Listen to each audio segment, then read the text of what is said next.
Rita remind me, what do I need to do?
Good afternoon, everybody. Welcome to the January Historic Preservation Commission meeting, and thank you for joining us today. My name is Taylor Fudge. I'm the chair of the Historic Preservation Commission. Typical of HP, we do have a full agenda, and it's my goal to get everybody out of here early today. As a reminder, please limit individual conversations during this meeting. This will ensure that commission members and applicants can hear one another. Please remain quiet until you are called upon, and when you do speak at the podium, right up here or here, preferably up here, please state your name and address for our records. Before the commission votes on each item, we will ask if any members of the public wish to speak. Speakers will be given 3 minutes to relay information to the commission members, so be thorough, but also be mindful of your time. The agenda and documents for today's meeting are located on the PrimeGov website. If you're following along, select Agenda on the right-hand side of the Historic Preservation Commission meeting to see the items being discussed. Written comments received more than 24 hours before today's meeting are posted online and were shared with commission members. At this point, new materials may not be shared with the commission. So, if you brought new material with you that we have not seen, please keep that at your seat. We cannot accept and review that. Mark, can you please call roll?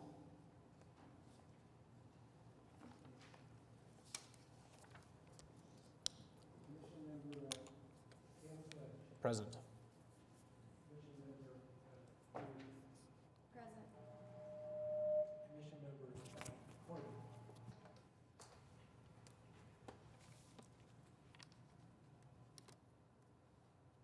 You say four? Oh, I thought he said Corbin. Okay. Oh, I'm sorry. Sorry. That's absent. Commission member Gaines. Commission member Meacham. Present. Commission member Milner. Present. Commission member Poor. Present. Commission member Raymond Phillip. Commission member David Remy. He's absent. We have a quorum. Thank you. Procedures for today's meeting are noted in the agenda. For anyone unfamiliar with the process, please refer to that section. There are 2 items we specifically like to note regarding this meeting process, and those involve certificates of appropriateness and appeals. Regarding certificates of appropriateness, after an application has been approved and the 10-day protest period has expired, the HP officer will mail the certificate of appropriateness to the applicant. City permits cannot be issued until the CA is issued. Please contact HP staff for final design review inspection or to withdraw items that will not be completed. Regarding appeals to the Board of Adjustments, Any person aggrieved by a decision granting or denying a certificate of appropriateness may appeal to the Oklahoma City Board of Adjustments. All appeals shall be made within 10 days of the commission 10 days of the commission decision by filing written notice of appeal with the clerk of the Board of Adjustments. We'll move on to item number 2. Katie, what news do we have from the Office of the Historic Preservation Officer? I'll just note that you might have noticed Desiree has left us. She's taken a position with the state of Oklahoma. We're very excited for her, but sad to see her go. Mark is filling in her absence, and sitting next to Mark is Keith Daniels, who is her replacement. He officially starts Friday, but we snuck him in to get a little preview of HP. So hopefully we don't scare him off today before he even officially starts, but welcome Keith, and thank you Mark for your help. Perfect, thank you. Welcome, Keith. Let's see, we'll move on to item number 3 then, accepting of the minutes. Oh, looks like we have Commissioner Remy, who is joining us now. Do we need to do another quorum call, or how do we need to make sure that that's documented? Okay. Yeah. Let's see. We will move on to acceptance of the minutes. Have my fellow commissioners had a chance to review the minutes from the December 7th meeting? And if so, do we have any questions or perhaps a motion to accept or modify? I move. Oh, there we go. I'll second it. Moved by Commissioner Gaines, second by Commissioner, Milner. All in favor, please vote in PrimeGov. Gaines and Milner.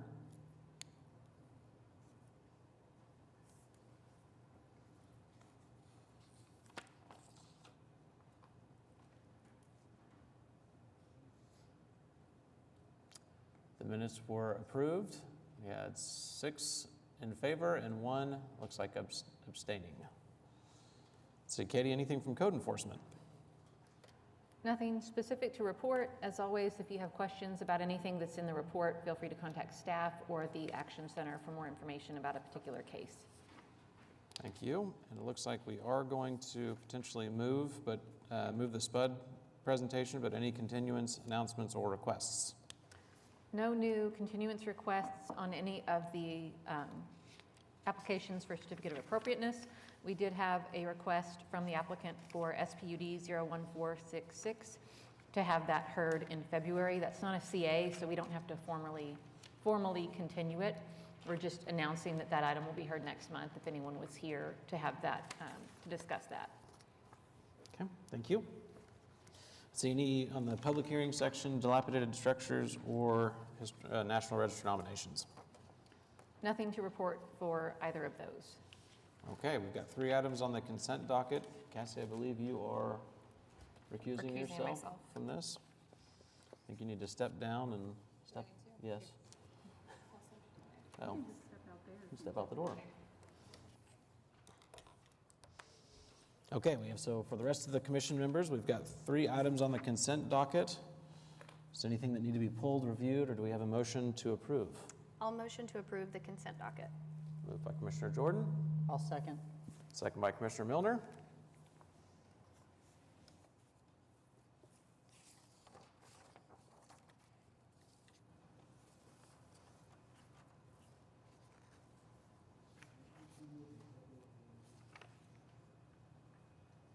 Was Jordan Milner?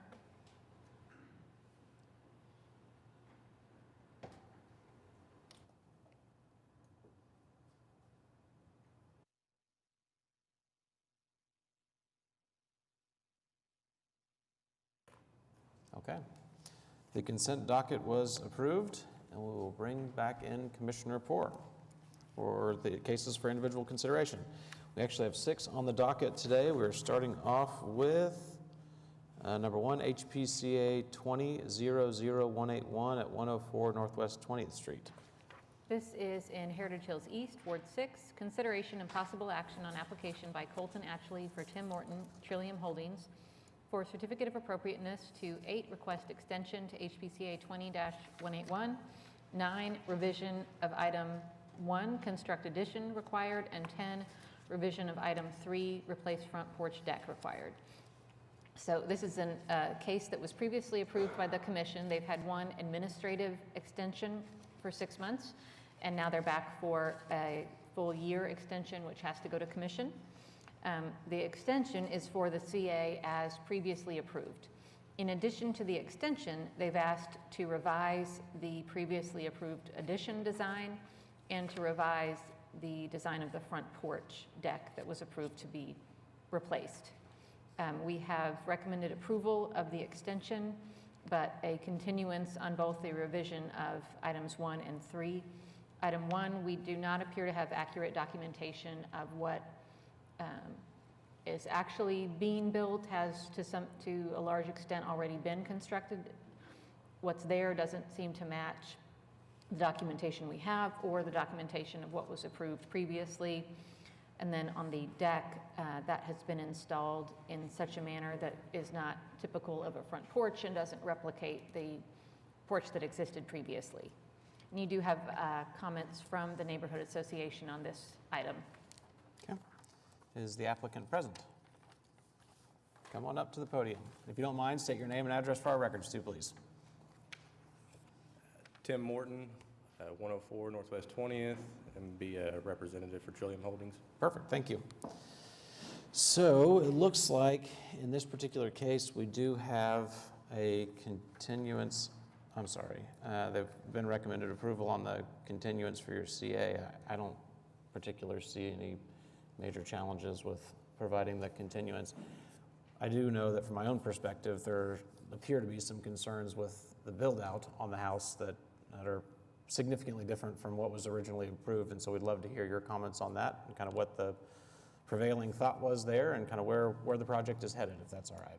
Yeah, so as far as the addition itself goes, we had originally submitted one, I know, that had been over the size requirements. We did a second revision, which is the one that did get approved. Somewhere during that process, the original one that we'd originally submitted was the one that ended up getting built. At that point, plumbing and the framing and everything already been completed. Once it was kind of brought to my attention, now we're at the point that obviously the building's erected to the original, not the one that was approved.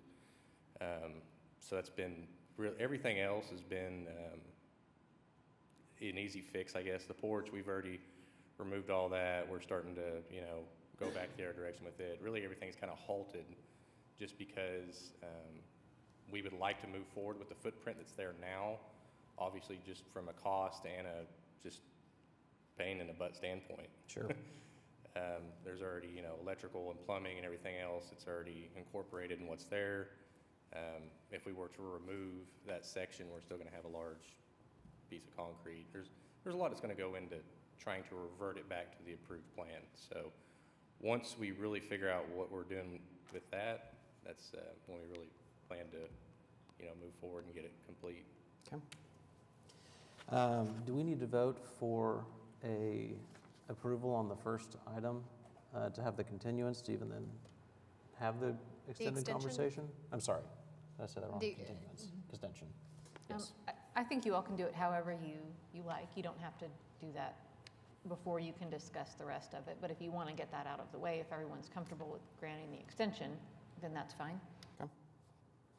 I don't know if anybody's comfortable granting an extension right now, but I mean, it is a major concern for me, and I would imagine the rest of the commission, that there was a CA that was denied and the house was built basically to those specs. I think it's going to be a real challenge getting around that particular item.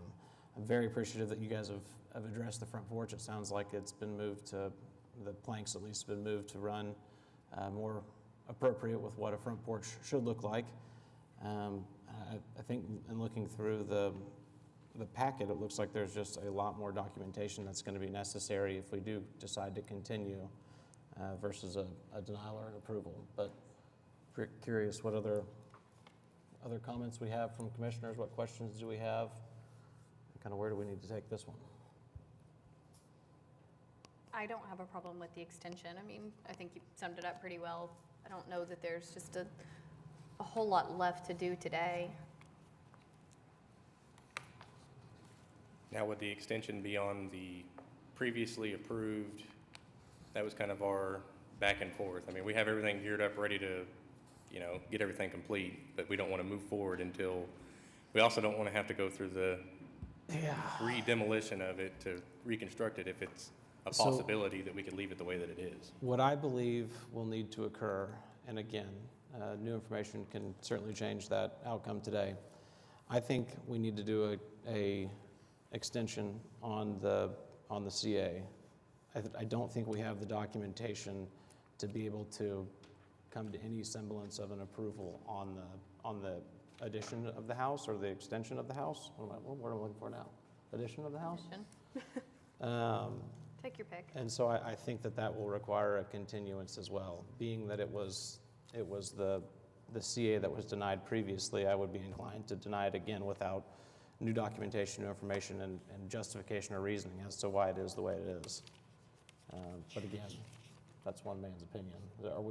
Do you guys kind of agree with that assessment, or is there something else that you all would want to know too?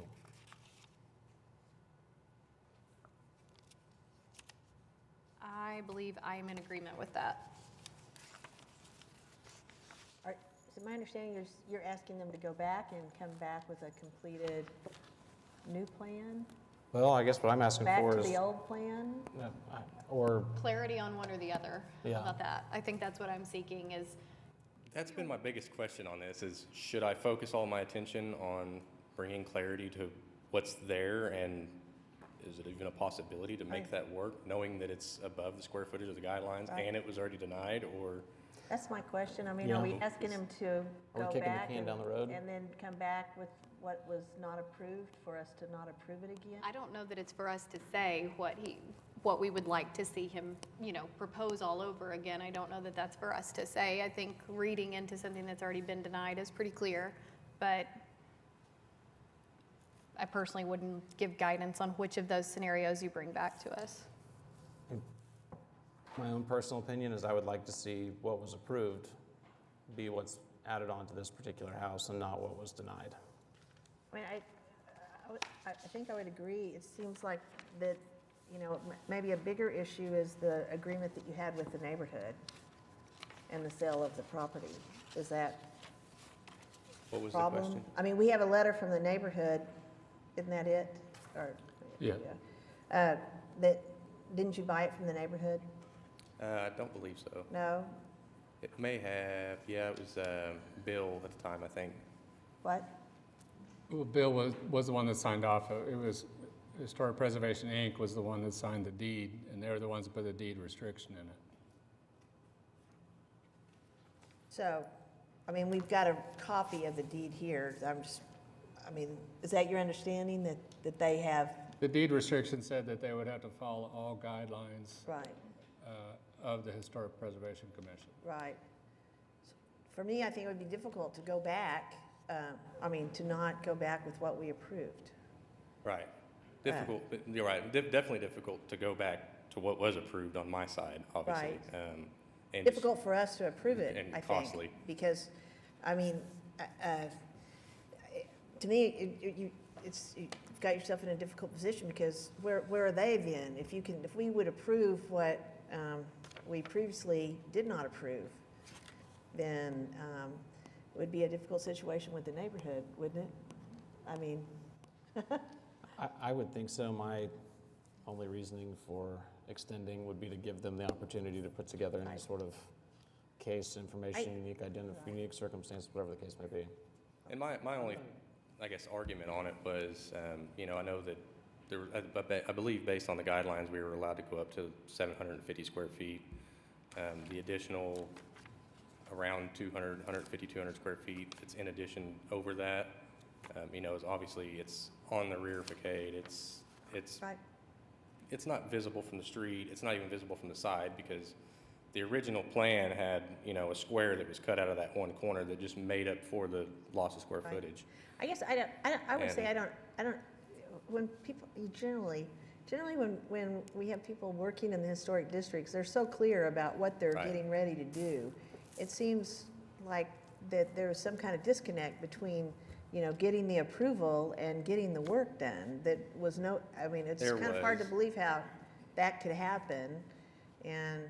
But it seems like that, whether you want to give guidance or not, I would say it would be difficult, I think, to get approval on something that we've not approved in the past. So that would be my, Is this something that we could move to Board of Adjustments, or with the deed restrictions, is that not even an applicable deal? I mean, maybe you could come back with something that's in between that, you know, we might have approved the first time.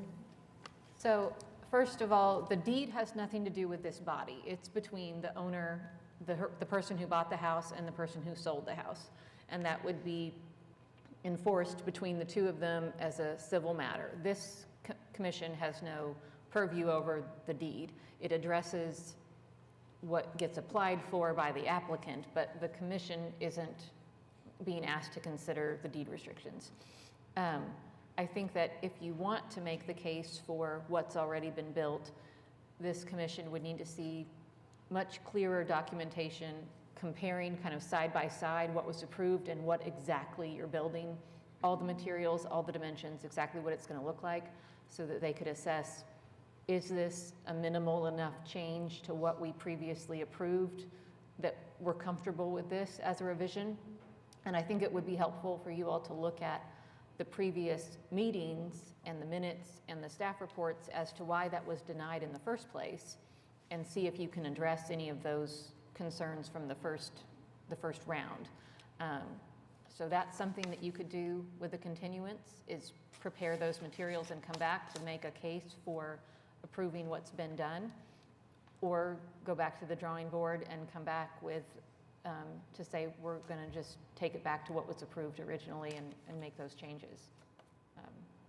So as long, but with the extension, we will be approved to go back with what you did approve in the beginning. We're getting an extension on that. Correct. Yep. And just to save time, I mean, it is what it is, you know, move forward with that and we'd be within compliance. Yeah. I do have a quick question for staff, because I want to make absolutely sure I understand this correctly. But, so, there was an application, I'm looking at the previous actions here, that was denied, and then they came back, it looks like, and of course they have one that was approved. But what was constructed, is that exactly pretty much what was denied previously, or, you know, did you construct something that was, you know, not really approved or denied, you know? It was constructed on what was originally denied. Okay. So one of them, they're both literally the same layout. One of them, the addition was a square, and the other one, it's the shape of an L to make up for to lessen the square footage, to comply with the. And I'll clarify, that first version was never actually denied. It was round one of their proposal. They got a continuance, they came back with a revised proposal, and that's what got approved. So, Gotcha. as often happens with projects, they come in the first time, we ask them to make changes, they come back again. The only thing that's been officially denied with this application was the demolition that was proposed by a previous owner. In 2019. Yes. Because Okay, I guess so we my, weren't actually denied for it. It was initially proposed, the commission said, we're not going to approve that, you have to change it. It was changed, and that change is what was approved. and I see here that the denied one was in 2019, and that was a totally different application. So that's maybe where I Right. was a little bit confused. I guess my thinking on this one was, you know, I think the continuance or the extension of the original one makes sense, because no matter what we do, you know, I think it was approved and you're still in the process of constructing, so I think that makes sense. As far as whether you come back, you know, if it was, you know, kind of expressly denied previously, then I don't know if it makes sense to come back with, you know, information on what was denied. If it wasn't denied and it was kind of a work in progress, I don't know. I don't want to, you know, draw this out for you, but I wonder if it makes sense to allow them, you know, have a continuance if they'd like to, bring back documentation like you explained of what they've done or what the, you know, finished plan is, and then we review that again on its merits. And if it's approvable, then, you know, great. And if not, then, you know, they have what they were approved for, that they will just have to construct, you know, to that design. I think that's kind of where I was going with stating that I didn't want to provide guidance as to what they brought back to us. I think that's totally your preference. You know what's been denied and you know what's been approved, so whatever you bring back you know, You'll end up with an approval in the end, just maybe not It's- the one you wanted. But of course, that would be another, month roughly, you'd have to get the material. I mean, if you want to be heard next month, then you'd have to get the additional information basically a week from now or so. And then, of course, if you were approved for the extension, you could just keep working on the project based on the original approved Right. design. So I guess you have some options if you went that way. Okay. Are there any citizens that wish to be heard on this particular project? None. Any other questions from commissioners? Any other questions for us? I think that's it. Do we have anybody that wants to make a motion? I can make a motion. Do we need to do it separately for the extension and then for, Yes, I think it sounded like you were going toward a motion to approve the extension and then a continuance for the other items. yes, I'll make a motion to approve HPCA 20-00181. Item, is that item 8, to approve the extension to the original proposal. Moved by Commissioner Raymond Phillip. Do we have a second? I'll second that. Moved by Commissioner Jordan. Please vote in PrimeGov.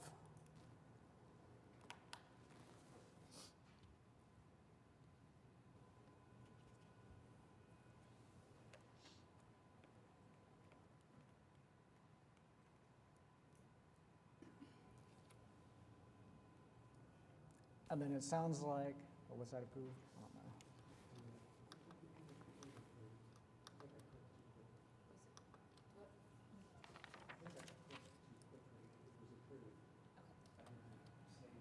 Okay. Can Mark just confirm that it was approved unanimously in PrimeGov? It never showed the vote on the screen. We're supposed to, yeah. Oh. Okay. Let's see, that extension was approved unanimously. Did anybody object to that? Okay, all good. Now our continuance motion. So I guess we are continuing. Is that what you'd like us to do? Do what? Would you like us to continue the other two items, the other items? How does that affect us? Basically, it gives you the option to come back with documentation on what you've built, and we could review it at the next hearing. Yes. Okay. And what are our dates on that? We can continue to either February 1st or March 1st. So when would we need documentation for? So for the February 1st meeting, we would need any new documentation that you want the commission to review by next Tuesday, January 10th. Okay, Is that doable? Okay, so February. go through Angela. Yep. Or whatever, yeah. All right, so I'll make a motion to continue HPCA 20-00181, items That's items 10. 9 and 10. 9 and 10. Do we have a second? To February, yeah. I'll second. Moved by Commissioner Raymond Phillip, second by Commissioner Milner. Please vote in PrimeGov.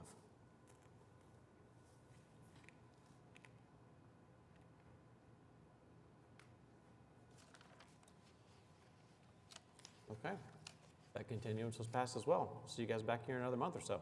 Thank you, guys. Thanks, guys. Moving on to item number 2, HPCA 22-00109 at 608 Northwest 41st Street. Is the applicant present? Good afternoon, Hannah Ballou from Lodge Studio, 220 Northwest 13th Street, Suite 1. I'm presenting a landscape design today for our clients, and I believe that most of the items have been recommended for approval along the front of the house. The two items that I'd like to touch on are replacing the front steps, number 12, and number 13, install a sidewalk from the front of the steps to the street. So hopefully we'll pan over to, this is the property. We are removing a portion of the front driveway, and the parking in front of the house does not match the historical character of the neighborhood. They've got a large parking. As you can see, 1 or 2 vans could probably fit in front of the house. We're proposing to remove this and narrow the driveway. to match the character of the neighborhood, and we're also proposing to remove the brick retaining wall that runs parallel to the street. That's also not historic to the neighborhood. There are several instances along this street that have the retaining wall seen here that extend farther into the right-of-way along the street. So what we're proposing to do is remove the not historical brick wall and extend it towards the street to take up some of that grade change. It will create a much more inviting approach from the street and from the driveway, and it will match the neighborhood much better. As you can see, we've got concrete and asphalt layers that are crumbling in the driveway right now.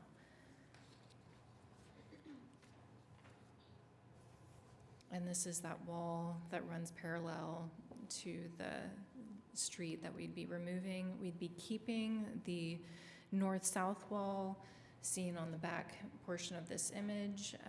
That will be retaining grade from the neighbor's driveway. Keeping this brick, proposing to repaint it to match the white of the home.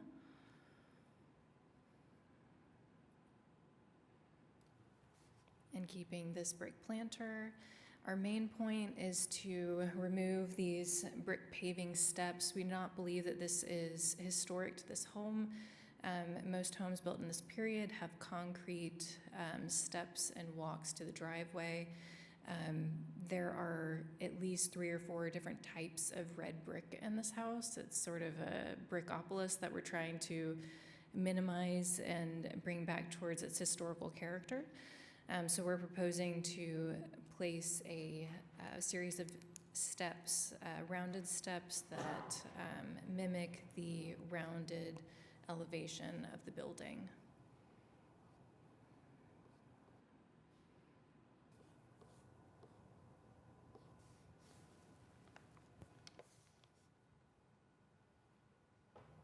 And is it possible to move to the HP application presentation? I think that will have some renderings that will sort of help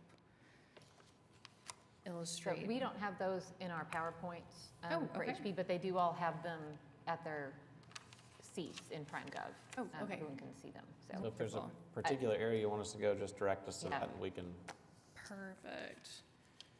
So the 2 points left in question were number 12 and 13, the concrete sidewalk from the front door to the street and the rounded concrete steps that come off the front door. On image 12 in the HP application packet, 13 and 14 illustrate that concrete with a sand finish.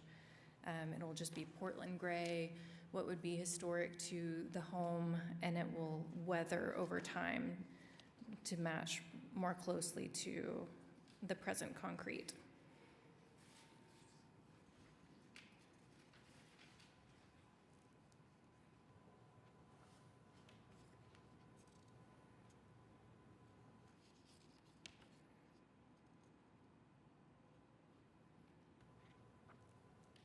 Are you all able to see those images on your screen? Perfect, okay. Pages 12, 13, and 14.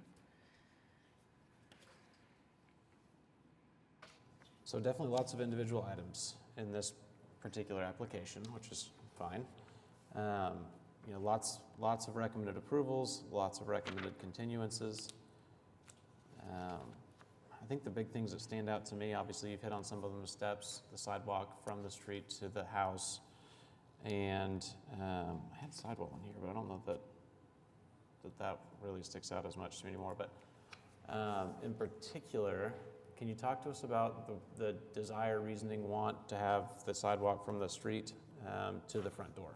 Sure, yeah. Right now along this street, there are 8 homes that have walks from the front door to the street, and so we would like to create, and that's a diagram on page 18. We've got them highlighted in magenta, those homes. So there are already precedents along the street that have that approach from the street frontage to the front door. So we really want to create something that's closer to what would be historically accurate, removing that wall and creating an entry sequence that's much more appropriate to the front door. Yeah, that was kind of a surprising continuance, I guess, request and application. Because normally I would expect that, especially if we're doing like a rezoning application in the city, you're required to put sidewalks in front of the house. I don't know the city is kind of pushing towards adding sidewalks wherever they can. And I understand the logic in the staff report, and I think it mentions that the guidelines don't support sidewalks where there were none before. I guess personally, it kind of makes sense, especially if the city added sidewalks, hopefully, maybe, in an ideal world, if they added sidewalks. And to Yeah, clarify, sidewalk, too. this isn't a sidewalk parallel to the street. This is a walk Walkway to the to street, Walkway. front correct, door. yeah. But theoretically, if they were to add a sidewalk, maybe, you would have that walk available. And I think it's kind of nice to have that entry to the steps anyway, to the front of the house. Yeah, I tend to so- agree, especially with the elimination of a lot of paved parking. I don't have, much of a problem with providing a little more access to the street and street parking, and, diminishing the lot coverage is always a win with me. So I definitely don't have an issue with the brick. I feel conflicted about even the notion of thinking that we need to maintain it or that it is historic or obviously not historic. I just don't have an attachment or an opinion to the brick one way or another. So I'm definitely a fan of the replacement of the brick with concrete. The guidelines aren't. The guidelines are specific in that if you have proof where you're saying it possibly might have been concrete, that if you have photographs, then that might be allowed. But unless you have documentation, we've not let people change the steps. And same with the sidewalk to the street. But this In the whole past. facade is like circa 1970, so we really don't have any justification. I don't know what would be added to the original house. Can staff speak to that? So we do know that the front, when you're looking at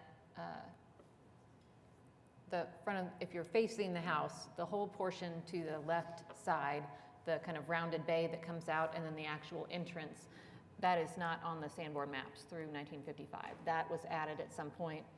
We assume that perhaps at that same time, they cut in the front yard and added all of that paving, and that they would have had to add the front steps because you now have enclosed space where the front steps would have been. So it's a reasonable That was assumption 70 those- though, that would be 50 years, and things acquire significance over time. So that was why staff recommended a continuance, because we were weighing, we wanted the commission to weigh retaining a feature that illustrates the evolution of the property over time versus returning to something that might have been the historic material. And I'm all for returning to what was there before if you have documentation. But we can't make up what we think it was without documentation. But we also don't have documentation that it was brick, and we do have documentation that the brick is, whether we consider 50 years historic or not, to me, something added in 1970 is not historic, It or else really that would be doesn't- all of Oklahoma City. As But long as it was added before the guidelines were intact, created for, or that neighborhood joined, then we're stuck with what we started with at that date. Unless there's other documentation, which would be historic photographs of the house prior to that. I like that. I'm not saying, once again, it looks pretty, but again, we're not about pretty, we're about the guidelines, and we have been really hard on other people we had another case within the last couple of years where they took the steps down without permission because there was a problem, and we kept them here on and off over a retaining wall and steps for like 3 commission meetings. So, we have made other people stick to the idea that if they were in good shape, unless they can prove otherwise, they had to keep what was there. That's what the guidelines say. I think Under- just argue that the documentation does provide that these are not original or historic, and that it's far more likely that they would have What been concrete. documentation? Well, I mean, if we know that this whole thing was added sometime after 1955, that is Well, documentation. No, it's not. Knowing is not the same as a photograph or a drawing, or if they did, if you took something, if you got permission for the commission to maybe remove something and see if something was there, then with the idea, if you don't find it, you have to put it back, that's documentation. Do you Written mind- documentation, a letter from a previous owner, that's documentation. But it's not documentation saying that we know it was different. That is not documentation. Well, if we see a picture of it in 1955 and none of that on the left is there, and we see a picture of it now and it is there, that is documentation that something has changed in between 1955 and 2023. We have it on the Sanborn maps. We don't have a picture. We just have a footprint. Okay, but I would argue we go off the Sanborn maps all the time Every for meeting, information. every Almost case. every Right. project, and we actually pretty rarely have photographic evidence of what was there before or not. And if we base all of our decision, did we exactly, do we have photographic evidence? I That's mean, what the guidelines say. I'm just saying what the guidelines say. Y'all can go somewhere else, but the guidelines say documentation. In historic preservation, we know that documentation is a written letter, a photograph, something like that. It's not something that we know it wasn't there before, or we know something else was there before. That is not documentation. Well, then we'd only We've have made other documentation people on do about it. 10% of cases. Well, We would only have yeah. documentation on about 10% We of d- cases. And we have not allowed people to redo things because they did not have documentation. I can only speak for myself in this, but if we have, if the best, information we have indicates that this was in the 50s, possibly, to me, that's a strong enough suggestion that it wasn't original to the house. And Suggestions are not documentation. I don't know how we can argue that making up something is documentation. Documentation equals proof. Proof. Proof is not guessing. We had a case in November in which we decided to change a shake roof to a Ludovici tile that replicated a shake roof because nobody had documentation about whether the shake roof was original or whether it was tile or whether it was composite or anything else. And it also, in fact, had copper on the structure that we couldn't tell whether it was original, and we had to go with best guess, which was best guess was based on the information we had available to us, which was at different time periods throughout the past 60 years. That we assumed it had been previously copper and we assumed it had been previously wood shake. I would say that this is a fairly similar situation in which we know what's there is not original. Also, if there's a lack of information, sometimes we have to look beyond the property a little bit to see what is the pattern of development in the neighborhood. And if the pattern of development in the neighborhood is that people do have a sidewalk going from the steps to the street, like you indicate, I think there are 8 houses on that street. Mr. Chairman? Maybe not every house has a big parking lot in the front yard. I think, to me, that also indicates that maybe this was not, there's anecdotal evidence. Sure. And that's, historic preservation is a combination of, you have to gather whatever information you can So and that find would whatever. be like so- saying that we're working on a known historic property and people walk in and go, there's a house across the street and I know George Washington lived here, but it's kind of like that. So we should just say, hey, that's kind of similar, so we'll do that. That is not, this is just as important. Documentation is proof. And, the guidelines say they don't recommend adding sidewalks that weren't there. They don't recommend taking, we've made other people do all sorts of things based on that guideline. No, you can't do a sidewalk to your, we've been doing that forever because the guidelines say that about the sidewalks. I just think it's a frightening precedent to set for this commission to say that we always have to have It's a photographic documentation. Guys, It's in the guidelines that interrupt? if you, Can I you know, interrupt, please? if you write guidelines and you say that, guidelines are written so that you follow them. You can't say that it's dangerous for us not to follow the guideline. That just doesn't make sense. But anyway, that's all. I think the way we can settle this is just putting it to a vote and with our motions too. Mr. Chair, there's somebody in the audience that would like to speak before we go to a vote. Yes. Well, I'm not quite sure we're ready for that yet, but I promise we will get to you at that point because we're still working on some of the other items in this particular packet too. But was there something that you were going to Sure, mention and earlier? I'd like to note on the front steps, as well as all of the porch steps, they're deteriorating really badly and they've had to be patched. So we're gonna need to do something to make it accessible for the homeowners. We always allow for repair. So I want to clarify a couple of things. One, I shared my screen here. The portion of the house that has the white roof is what was added on. So historically, before that addition, the front steps would have been inside what is now an addition, what is now enclosed space. So recreating that original condition isn't possible unless we rip off an addition. I think the question before the commission is whether or not the existing steps are historic and should be retained in kind, and if not, what's an appropriate replacement because the historic material is gone. And we do have guidelines that talk about when the historic feature is gone and there is no photographic evidence, allowing for an appropriate compatible replacement that can be differentiated, that is reversible if someone were to find documentation of the original condition. So I think that's what's before you to determine, should the brick steps be retained, have those gained in historic significance, and if not, what is an appropriate compatible replacement?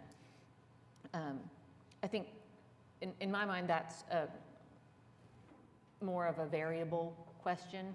The sidewalk, I think it's more clear that there's not a sidewalk here. There has not been a sidewalk. There are some properties on the block that have sidewalks. It's not a uniform feature down the block, and that was staff's concern with the sidewalk, that they don't currently have one now. It doesn't seem to be common on the block, although they do exist on the block. And so that would be adding a feature that did not historically exist. I think where I get to on the steps and sidewalk feature, I can make arguments both ways for either and all elements. But to me, the rounded steps, concrete steps, suggests a pretty high style, high design, which I like, but I'm not sure quite sure it works in this application. I believe that the bricks and the kind of the extension on the front of the home were probably added at a later date, and that other historical features that were there originally have been covered up. I guess for my own purposes, I'd like to see something a little more compatible with what's there, but maybe not necessarily brick. And so I don't know if that gets us to where we need to be on a motion perspective, but I guess maybe what I'm suggesting is no sidewalk and some straight concrete steps as opposed to rounded kind of higher style concrete steps. On the sidewalk, I think it's an accessibility issue because you can't treat the driveway like a sidewalk. If you have cars parked there, how do you, an able-bodied person can easily, I guess, but I don't know. I think the sidewalk to the door from the street is important. So even if it wasn't historic in nature. Does that mean, though, that everybody now, if we say, if you didn't have a sidewalk to your house, now we're going to approve this one. You don't have any proof that was here before, so everybody in every historic Personally, I'm district okay can with come that. before us and Personally, too, I say, don't think it I does. want, and we've been denying I'm them. okay with It's a that. growing thing. It's like it doesn't follow the guidelines, so you get one, then the house down the street. It's like growing things. They got one, then you get one. But But things if you come look at before this accessibility, commission because they don't follow the guidelines. My only question would be on the sidewalk to the street, what is the width of all the others on the street? Are they truly 4 foot? Yes, Okay. yes, yeah. Well, and we are shrinking the driveway entry significantly and reducing the parking up front. So Right. we've got much more square footage of permeable surface, and this would allow an easier access from the street for parking. That's very true. I'm not quite sure the design of the steps is the right design per se, but even regardless of the guidelines, I think it's an accessibility issue, which to me is far more important than, so the sidewalk to the street is something I think that is. I would just definitely ask, fine. in the guidelines, does it say if you have accessibility problems, you can address those no matter what? It just doesn't say that. No, but ADA, for example, didn't exist when these houses were built. And these houses were built, I And just if there think was a problem, we have addressed And they people that didn't have have- issues, but not just to allow anybody to add sidewalks. They also didn't have your modern Range Rover sitting in the drive either, but we allow that. We don't, and we allow. I just think that as common as sidewalks to the street are in each of these HP districts, at a minimum, it's not a detraction from the historic nature of a property to have a sidewalk extending to the street. I will say, devil's advocate wise, it does chop up the lawn a little bit compared to a majority of the houses around there. I think most of them don't have a sidewalk that goes from the street to the front door. In fact, my house previously, as I was thinking about this in Crown Heights, I mean, to get to the pathway to my front door, you had to walk up part of the driveway and then it entered onto it. I recognize that it is bit of an accessibility thing if you have a bunch of cars in your car, And every driveway. house on my block has one directly straight to the door from the street, so. I personally like the idea of a sidewalk. I don't think that it fits within the guidelines. Well, you need to include a unique circumstance as to why you're going to include. I mean, for me, I would say unique circumstance, as Commissioner Poore mentioned, is that the drive shouldn't have to function as a accessible route for someone to get to their front door, and that a sidewalk offers that accessible route. That would be my unique circumstance. And I would say in historic districts, that's a characteristic of the historic district and historic houses. So you are, But you can't say, I mean, at that point, it becomes an accessibility standpoint and an we just American don't have that. Disabilities Act. Yeah. And if there was somebody that has, every time anybody that's had a problem like that, that's come to the commission, we have made exceptions. And when we've done that, most of the time, we try to recommend things that can be removed at a certain point in time. So we are not against ADA if people come in and request that because of their situation. We have always said yes. So let me offer a couple things. One, I'm going to agree with Commissioner Meacham on this, that I think a lot of times original gets confused with historic. The addition that happened is part of history. It was captured as part of the addition, and that needs to be acknowledged. There's some gray area on whether or not you believe it's contributing or not. But I think there is an argument to be made and should be respected that that is a piece of the history of this property. So that's one point.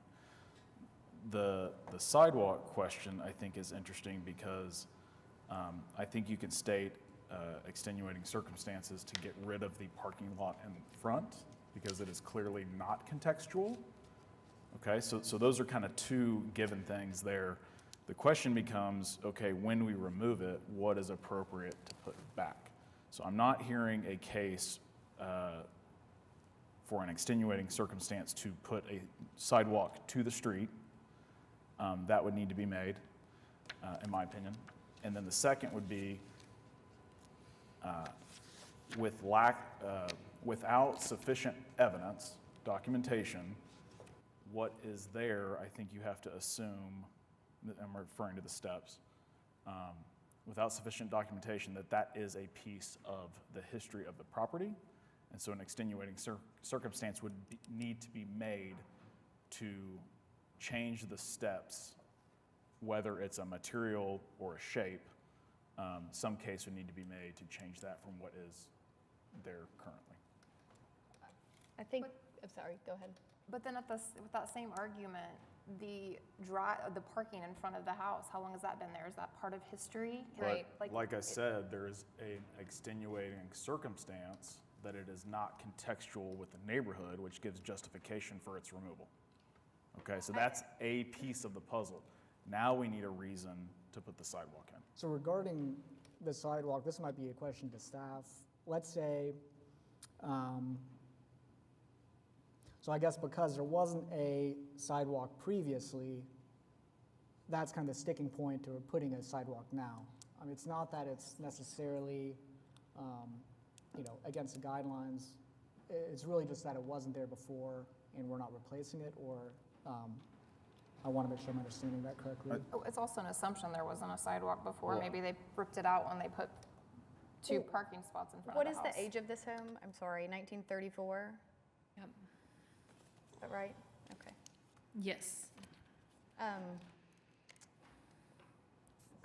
Well, definitely points well taken, David. I do, it does concern me a little to say, I've got a weird stained glass in my house from about 1989, and it's a part of history, but it has nothing to do with any historical significance. So I do think it's a little bit of a dangerous path to be well, if I go add something in tomorrow, it becomes a part of history for this board this commission to then review as a part of the historical significance of my home. I think that's a little dicey. I understand the concerns on the sidewalk leading to the street more than the steps. To me, the steps are very obviously not original, and whether they are historic is probably a little bit debatable. So this is admittedly a gross exaggeration to make the point. Mount Vernon is historical.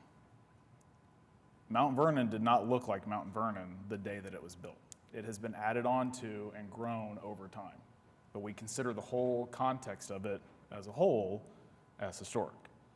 So that's where you have to delineate between the additions. They are a piece of the puzzle. They are a part of history. It's just whether or not you want to decide, somebody does it arbitrarily, is that historic or not? Would you mind going back to a photo of the front steps? And while we pull that up, I think because there's a lot of gray area and Maybe a nuance in all closer this, I think when we talk about the sidewalk issue, I think you have to remove the parking lot from the equation and say, if this property was requesting to have a sidewalk, would we approve it, regardless of the parking lot? Yeah, if you took the drive out, then the steps would be leading to some grass, you know? Well, historically on this block, you would have a sidewalk.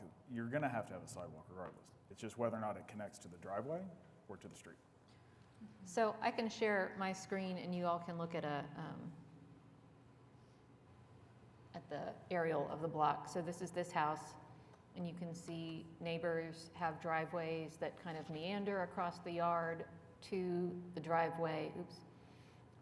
This is across the street where the yard is very dark green. That's a new sidewalk and entry. I don't know the date of that, but that appears to have been added. We've got one sidewalk leading to the street there, kind of a couple more as you go this way down the block to the west. And then And the two directly, is that, oh no, sorry, that's to the and left. across the street, you've got a couple to the west. As you go to the east, the more predominant character is a driveway connecting, or a sidewalk connecting to the driveway. So the combination of the lack of uniform, consistent sidewalks to the street on the block, and the fact that we didn't have evidence of there having been a sidewalk to the street here. Now, obviously, you're right, that could have been removed when the parking lot was put in the front yard. Obviously, that has been heavily altered. But those two factors led staff to recommend continuance on the sidewalk feature. So are we, stepping back from the continuance items, are we comfortable with all the approvals that are in here? She was going to show us something on the steps, I think, right? I'm sorry. Well, and we had a public.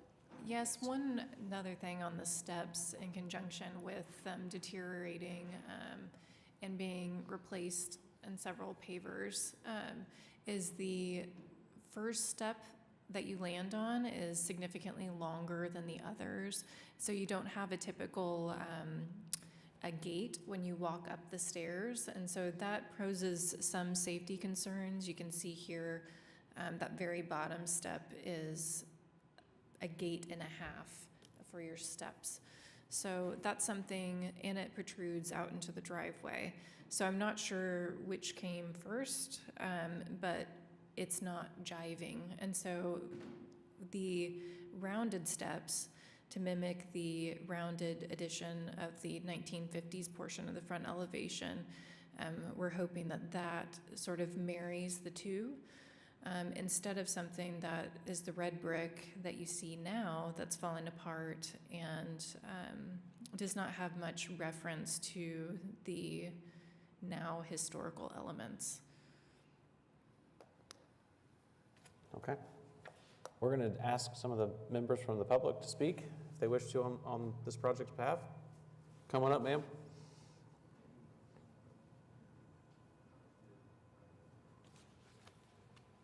Hi, Betsy Brunstetter. My address is 604 Northwest 41st Street. I'm the neighbor directly to the east of this property. I'm also an architect, and I'm also a past HP Commission member and have served on the Neighborhood Commission, or the Neighborhood HP Committee for a long time. And I just got off the phone with the chair of that committee before this meeting. First of all, we are very, very impressed with all of the detail that this group has done to prepare this application. I've never seen anyone actually get a number of different survey teams out to survey property. And being a long-term neighborhood member, a resident of Crown Heights, I have seen, and I've lived on this block for a long time. I haven't lived in this at 604, but I have lived on this block since 1993. I have seen changes to this house that have never had permission to have happened, and guessing what people have done, including the last owner of this house, is just, it's too hard to imagine. But this is the driveway is totally not historic, and that's clear. This also has, there is a precedent for having a sidewalk to the street. The house across the street that had the white sidewalk, that's been there forever. The steps that go down have an old retaining wall. Yeah, if you want to go to that Google Earth thing. That's over to the left, Katie.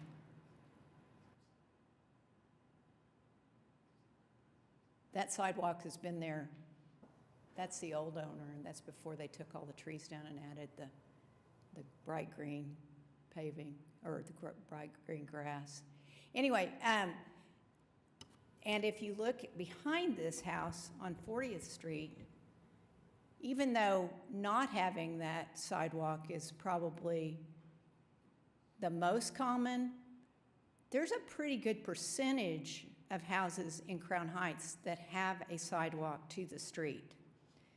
Now, what you guys want to do with that brick front porch, or the front steps, is totally up to you, but these people have really bent over backwards to present a great historic solution for this house, and I really appreciate it. And I mean, we have had that house empty for almost a year now, waiting for these people to be able to get to start their project.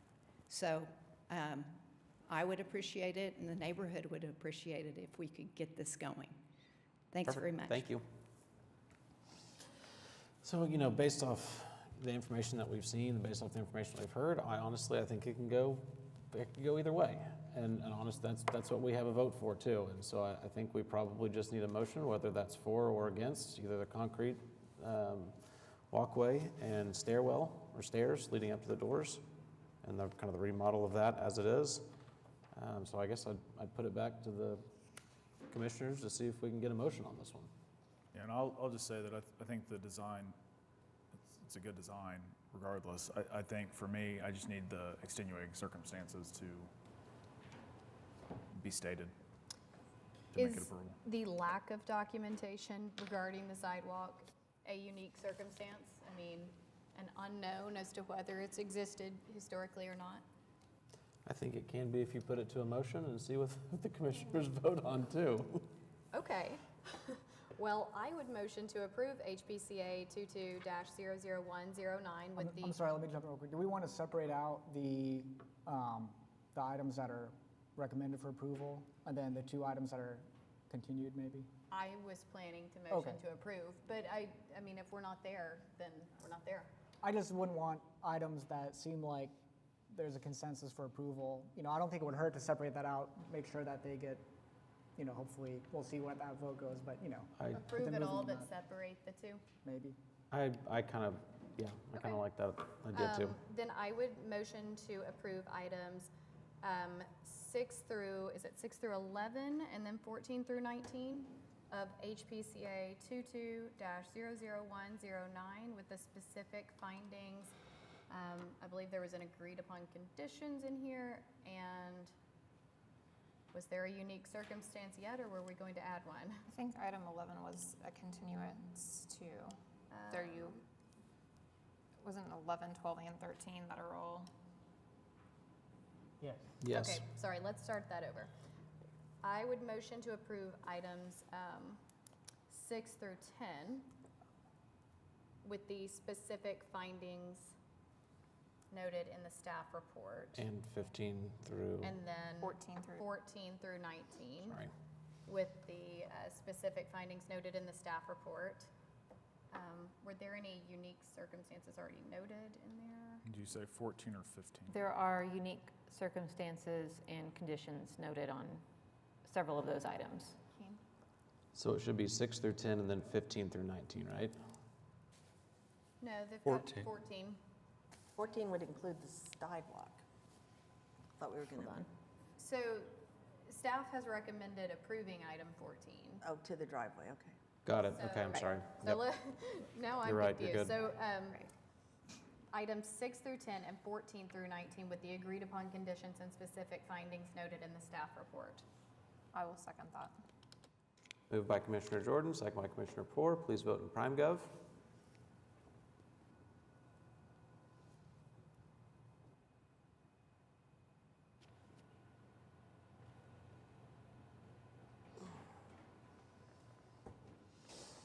Okay, those items were passed unanimously. Let's move on to the fun ones. Okay, I would also motion to approve items 11, 12, and 13 of HPCA 22-00109 with the specific findings noted in the staff report and the unique circumstances that a lack of photographic or physical evidence is present in this case. I'll second that. Moved by Commissioner Jordan, second by Commissioner Poore. Please vote in PrimeGov.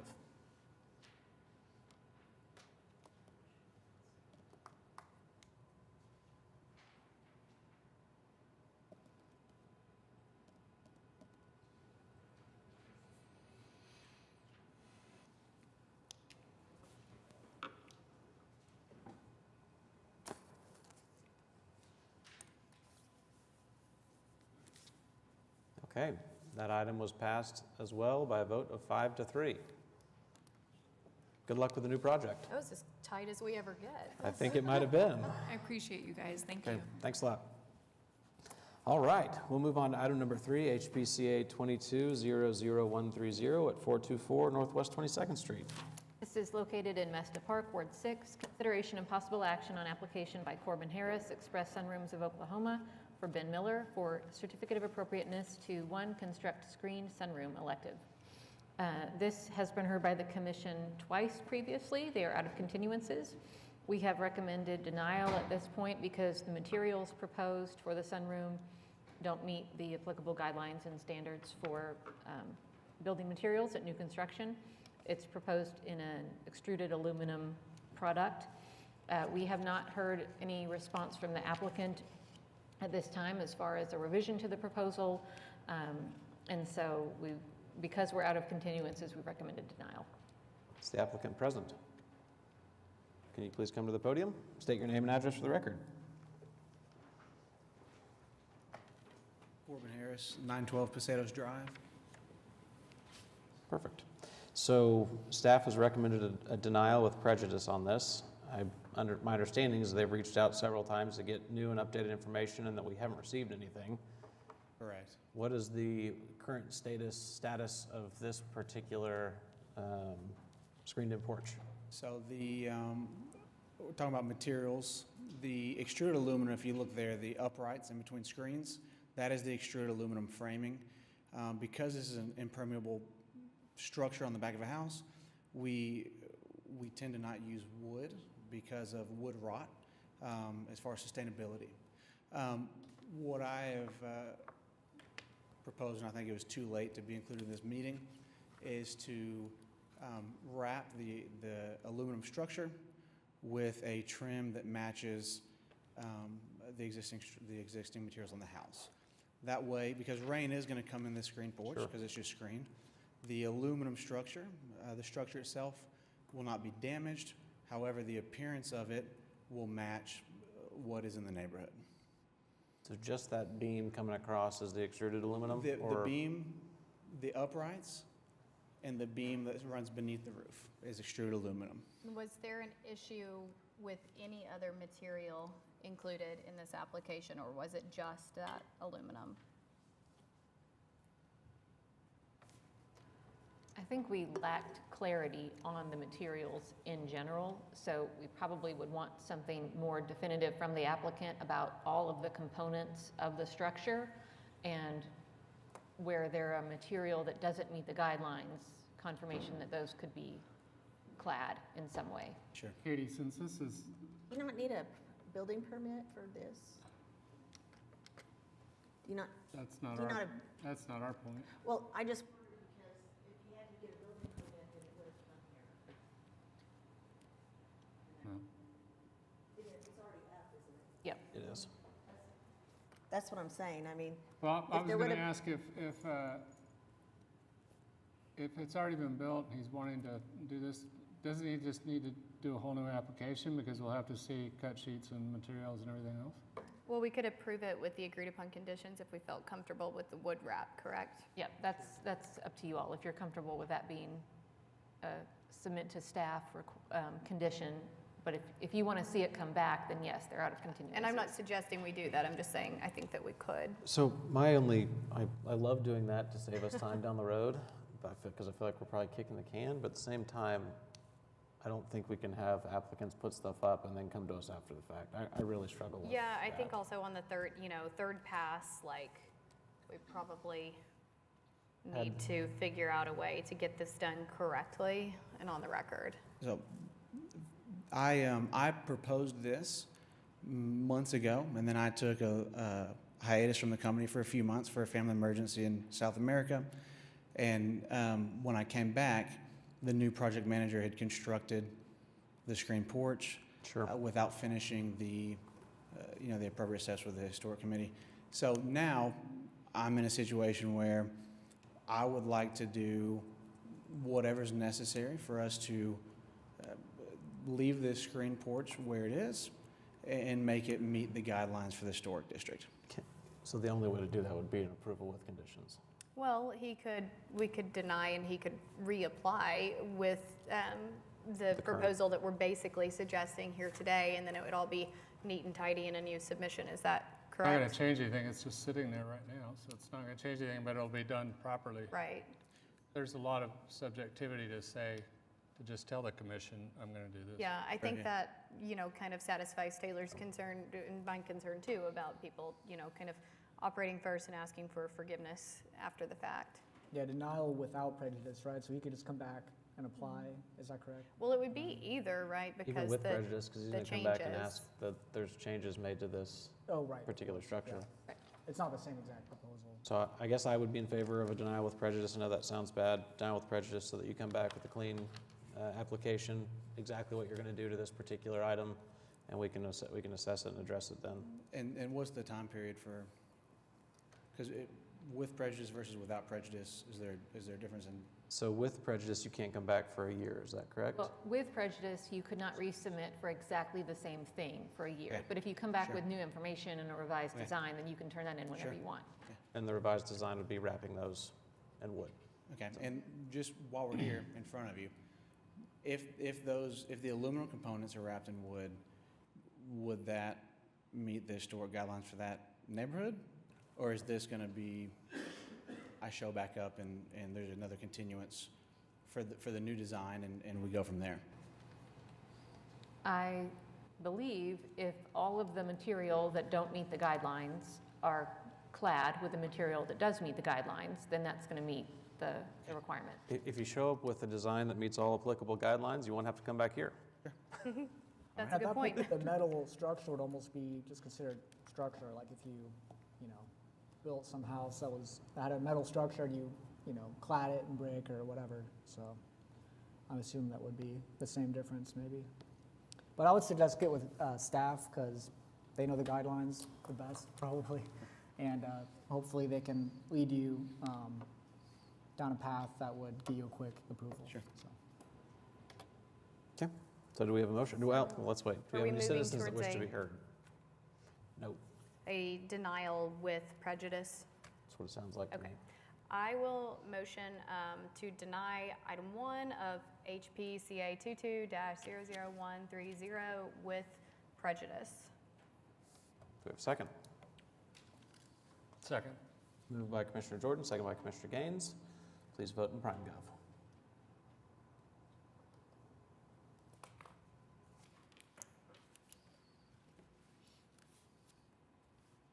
Okay, the denial was passed unanimously. We'll see you in a bit. Thank you, guys. See ya. All right, move on to HPCA 22-00155 at 212 Northwest 32nd Street. And I believe, Klaus, are you recusing yourself from this one? Yes. Commissioner Raymond Phillip will be recusing himself from this particular item. We'll call him back in when we're finished. This is in Edgemere Park, Ward 2, consideration and possible action on application by Brent Wall, Lodge Studio, for Zachary Dean Duty for a certificate of appropriateness to 9, construct cabana with fireplace and outdoor kitchen appliances, elective, and 11, construct garage, elective. The commission saw this application previously and approved a number of items related to landscape features, swimming pool in the backyard. Continued these 2 items with concerns about size, height, kind of bulk mass, lot coverage. Staff has recommended approval for the cabana, item 9.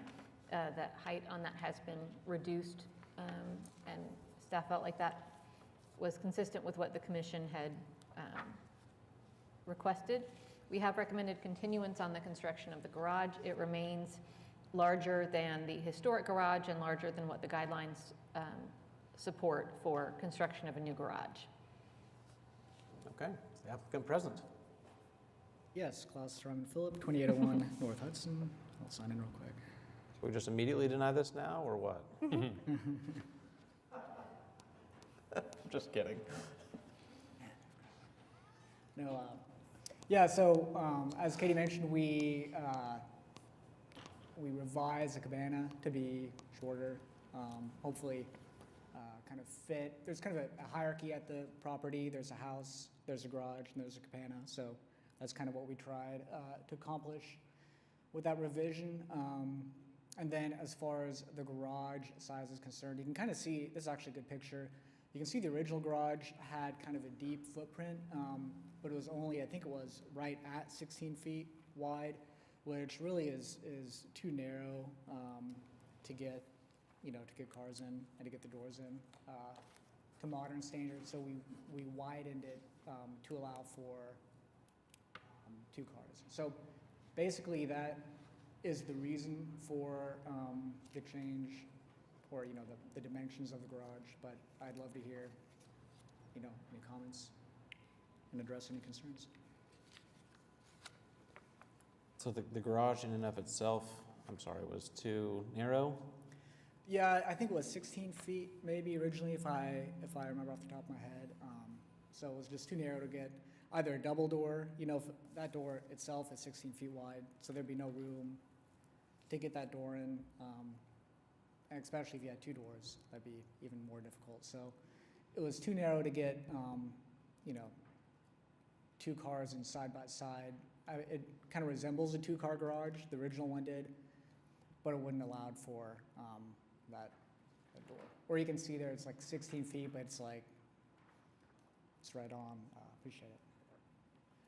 I have just a question for context. Is this house for sale?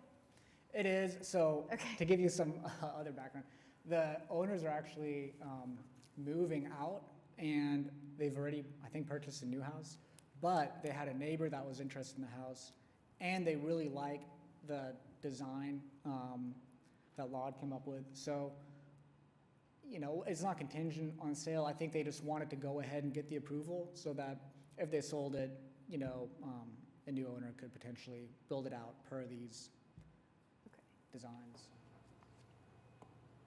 But yeah, so yeah, the house is for sale, I guess. So I think, here's where I struggle, because I think that makes logical sense. And I'm a person that thinks the 450 square foot restriction is too tight, is my personal opinion, and think that needs to be revised. But we've turned garage designs down for being 6 inches too deep because they wanted to fit their work truck in. You're scraping this garage, correct, and constructing new? Yes, it's a demolition.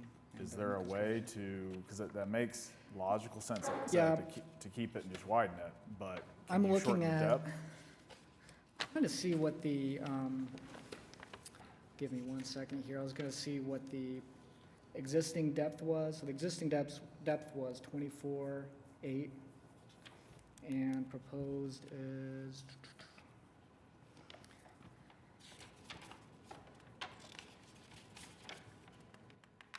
Well, here we go. 26. Trying to think of what the restrictions, 450, is that correct? Let's forget that. So that'll be 22 and a half deep.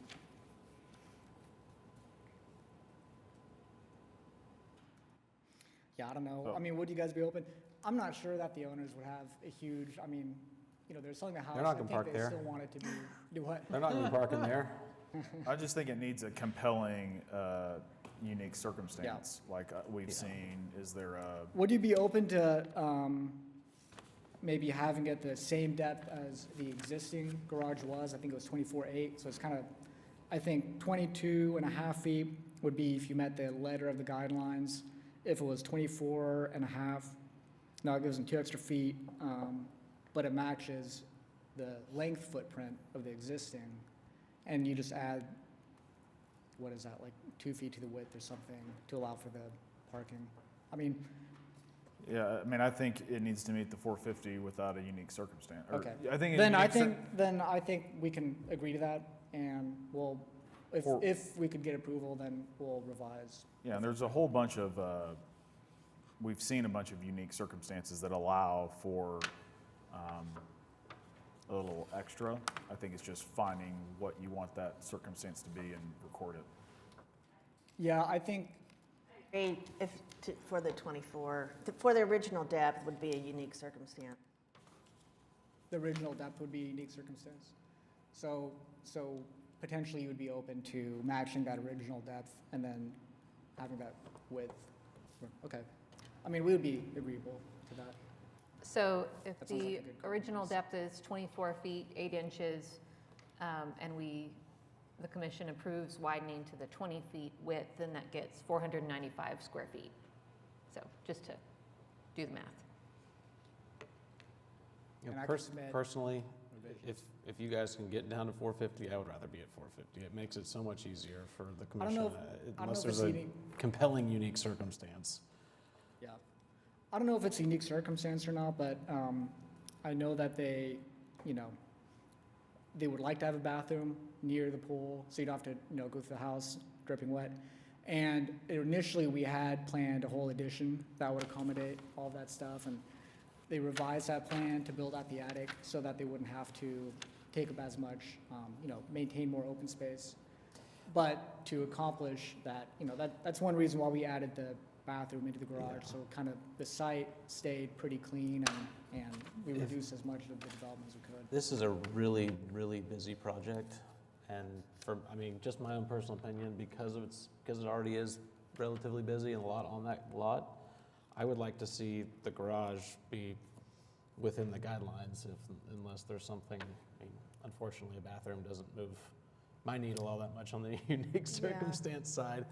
But I guess all that being said, because there's so much on there, I would like to see the garage, and if you guys are comfortable with that, I think we can get to an approval. I mean, Yeah, I mean, I do feel like we've kind of pushed the envelope a little bit on approvals already for this to make it work. I don't disagree. I would love to have a bathroom in my garage too. Yeah, I don't have the clients here to give me a clear affirmative on that, but what I could do, I wonder if we approved it with that condition and they didn't want to meet the condition, then I wonder, how would that work? Well, I think we'd have to know where the footage was shrinking from. If we had initially said, oh, we would consider the original depth, but that got us to 499, but Taylor wants to get to 450, I think we'd need to know where that was coming from because it affects the scale and the height and everything. So, well, it could. Yeah, I guess luckily, the way the gable, you know, if we if we said, okay, we'll stick to 450, we'd probably just take that off the depth. You know, or the front maybe, even see if more room to maneuver, you know, maybe keep the back where it's at, just scoot it back. Can garages be administratively approved if they're under 450? Garages cannot, but the commission has approved garages with a condition that they be modified in various ways with that submitted to staff before. And because this is a front-facing gable, they're going to keep the width as proposed. They're just going to make it shorter, and that's going to shave off the square footage. That's something that staff would be comfortable reviewing. There was something else really important I was going to tell you guys, and I don't know what it is, so sorry. Was it about if the clients don't want? Oh, I was going to say, yes, thank you. If we approve it with that condition and then they don't want to meet that condition, we would bring it back and essentially treat it as a revision. Perfect. Bring it back to the commission. No, that works for me. Okay.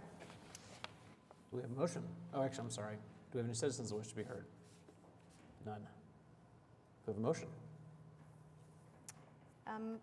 Sure. I will motion to approve items 9 and 11 of HPCA 22-00155 with the agreed upon conditions that the applicants meet with staff to determine the appropriate way to shrink the garage down to 450 square feet. And the specific findings in the staff report. And the unique circumstances in the staff report. And I'll second. Moved by Commissioner Jordan, seconded by Commissioner Milner. Please vote in PrimeGov.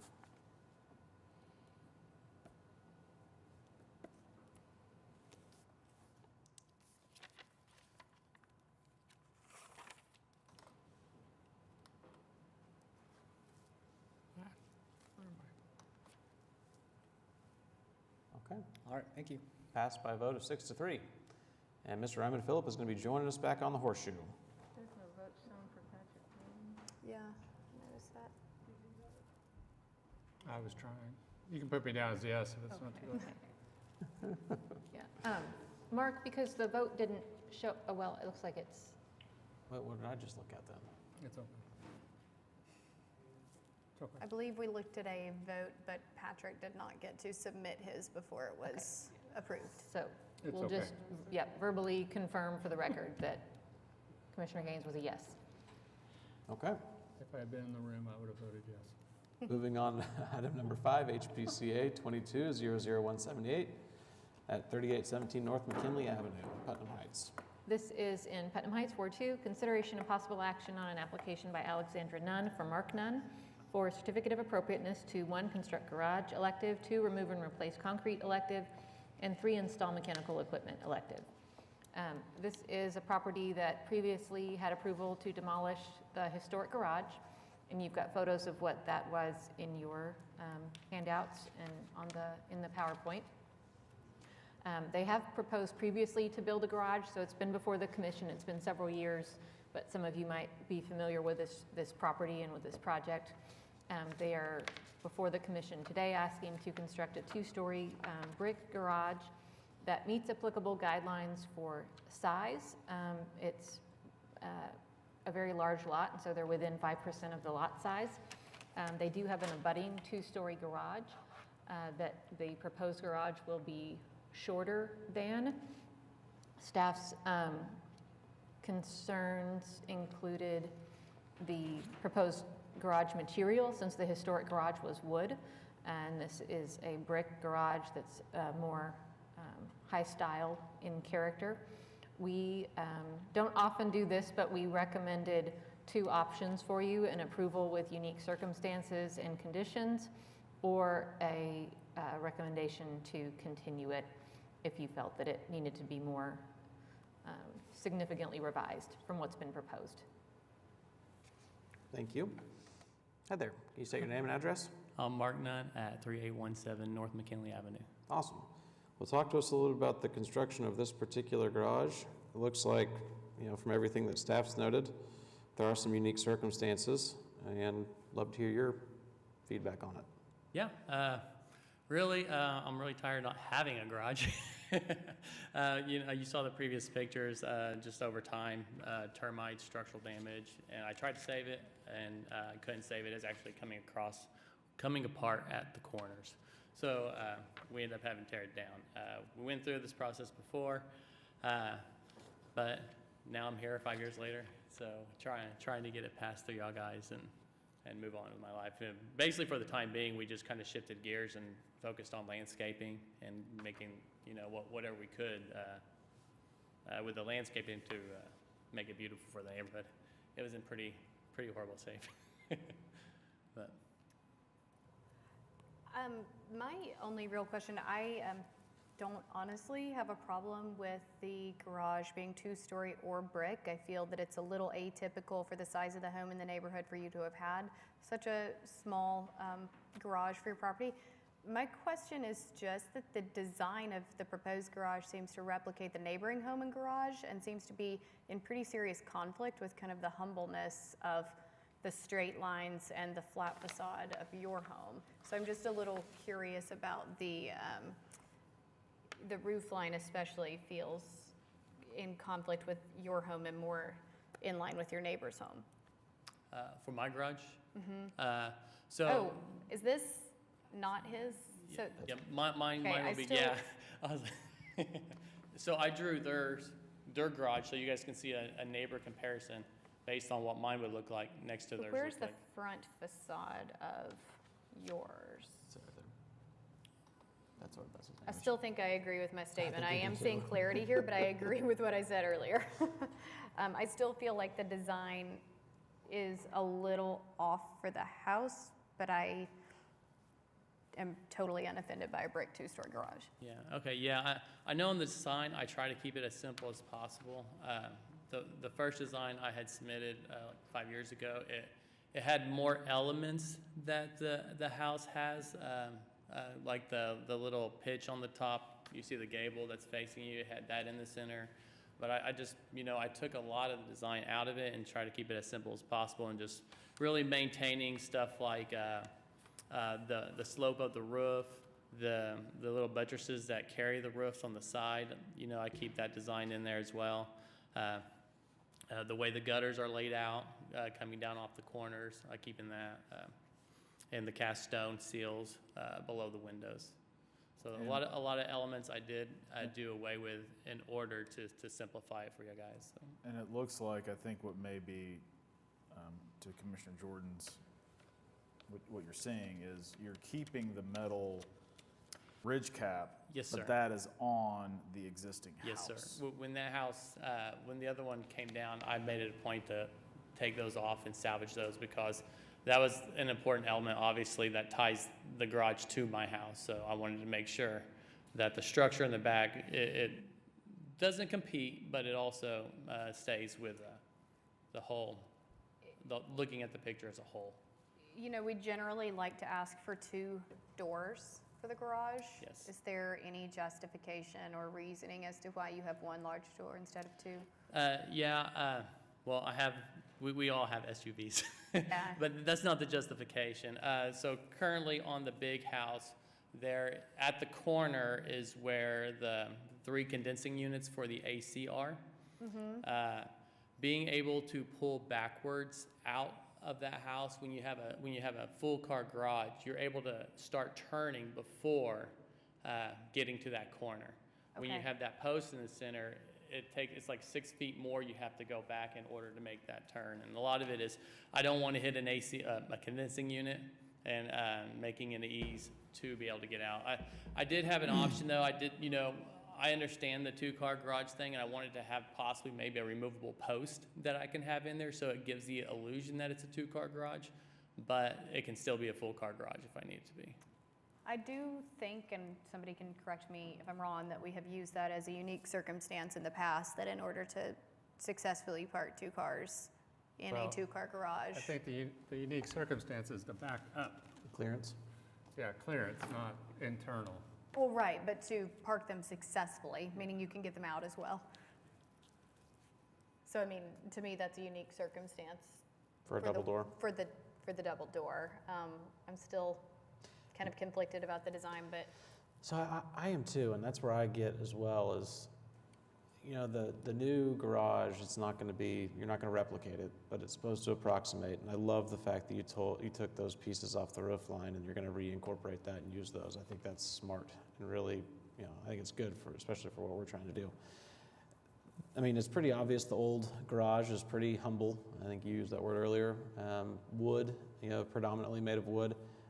Is there a hesitation to using material like wood as opposed to brick? I know brick, you know, your house is brick and that's probably gonna last longer, but. You know, I'm open to, if we have to go with wood, I'm open to the idea. I like brick because it's a long-lasting material. The photos I took of the houses, they're not in this application, but I took photos of all the houses that do have the two-story. The material resembled or it matched the main structure. So that was the whole reason why I went with the brick. It's durable. It matches. It kind of matches along with what's going on with it. That all makes perfect sense. I think for me personally, since we are going with something that's significantly larger, or, you know, since you're proposing something that's significantly larger and doesn't quite fit within the mold of the guidelines, I would like some concessions to see, you know, something that approximate more of what was there, which to me would mean wood. But that's also one man's opinion. Thoughts? I'm struggling because I remember, and I don't want to compare necessarily, but I mean, I remember having a case before us that was wanting to do two-story. It had proof of a one-story. We denied it because there was proof of a one-story. Even though every house on the block was two-story, we wouldn't allow a two-story garage. Now, I mean, is it a unique enough circumstance that because the lot's a little bit larger, it gets to be treated different? I don't know. Do I agree with that rule? No, not necessarily. Does this offend me, what's being proposed? No. But, I mean, again, it's... Back to the guidelines. Wasn't that one that there wasn't a two-story garage directly adjacent? I think if it's abutting, isn't that a unique circumstance or no? No. I thought it was What that abutting as was. well. There was one like behind it or next door. I'm sorry. And also because there was a neighbor who was specifically opposed to it. I mean, because she could show proof of the single-story garage. So, But I'm sorry, Rita, you said if the garage is abutting, adjacent, or adjoining? So the guidelines say when we don't know what the historic garage was, you can have 2 stories if the predominant garage pattern on the block is 2 stories, or if you're abutting. When we know what it was, which obviously in this case we do, you're supposed to approximate the historic garage, including the form, the mass, And materials, et cetera. jumping back to that historic garage, if it were approximated, and I apologize, this is probably included in this packet. It just wasn't the train of thought I was going down originally. If it were approximated, would it be usable as a modern garage? I doubt it. I mean, I don't know. It appears, no. But they could rebuild a single story Yes. at the appropriate size. And again, I think I don't necessarily agree with the rule, but To me, the unique circumstances, you got a next door neighbor that's got a 2-story, you got a huge lot with a huge house. And The I can get there. historic I can get garage, there. Okay. the outline of the I historic just garage put was that out there. Yes. 22 feet, 8 inches deep and 30 feet wide. Now, a portion of that appears to have been a little quarters or storage or something.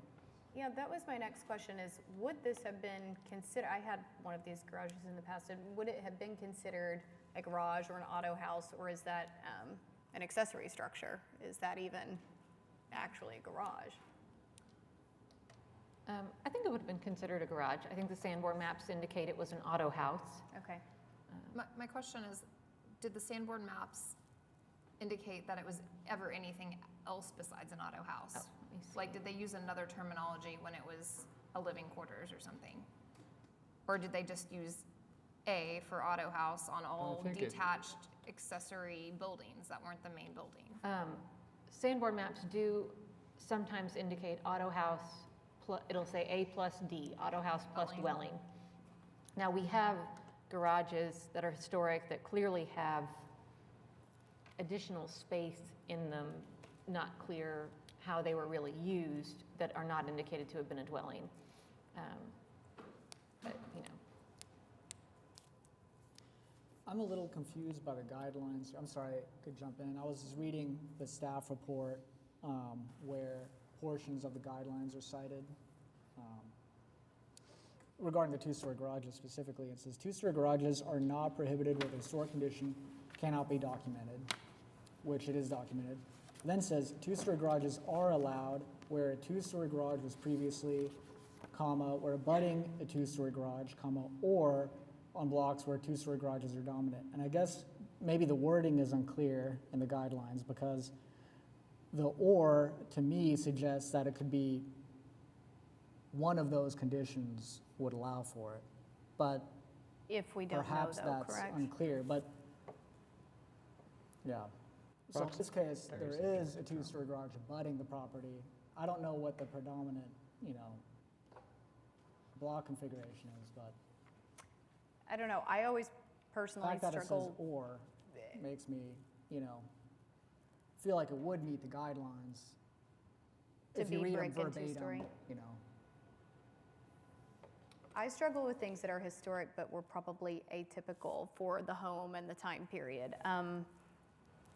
I understand what the guidelines say, and I know what direction that leads me, but I do kind of struggle with that this wouldn't have been considered significant when it was built, and who knows what those circumstances were then, but it certainly seems atypical for the home and for the surroundings. Well, if my memory serves me right, when we actually approved the demolition of this, it was noted at the meeting that it was possible that a two-story garage might not be allowed when the owner came back.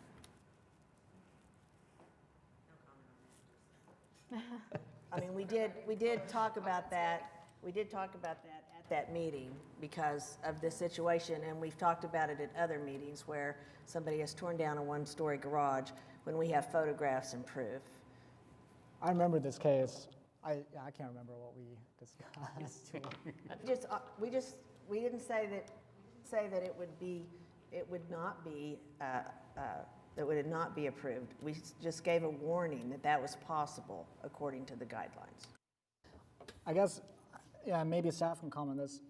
Just reading through the guidelines that are cited in the staff report, the portion above the recommended findings, but just where it has I don't know, it seems like it could be one of those conditions, which it would, but. So do you have we any- worked on these extensively not too long ago, and I think that the intent was to be more clear about saying that when we know what the historic garage looked like,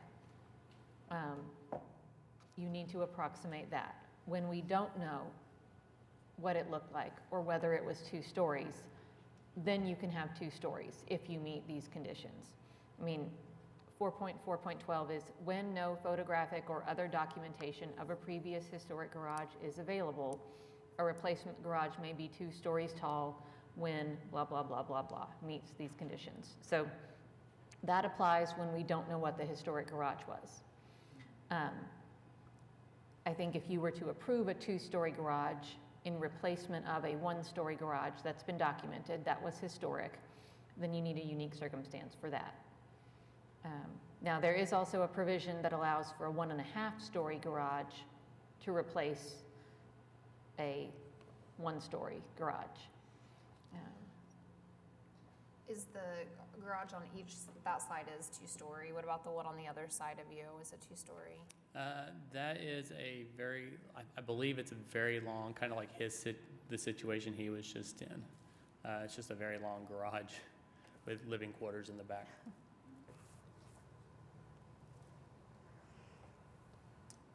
Basically, the house across the street is a 2-story.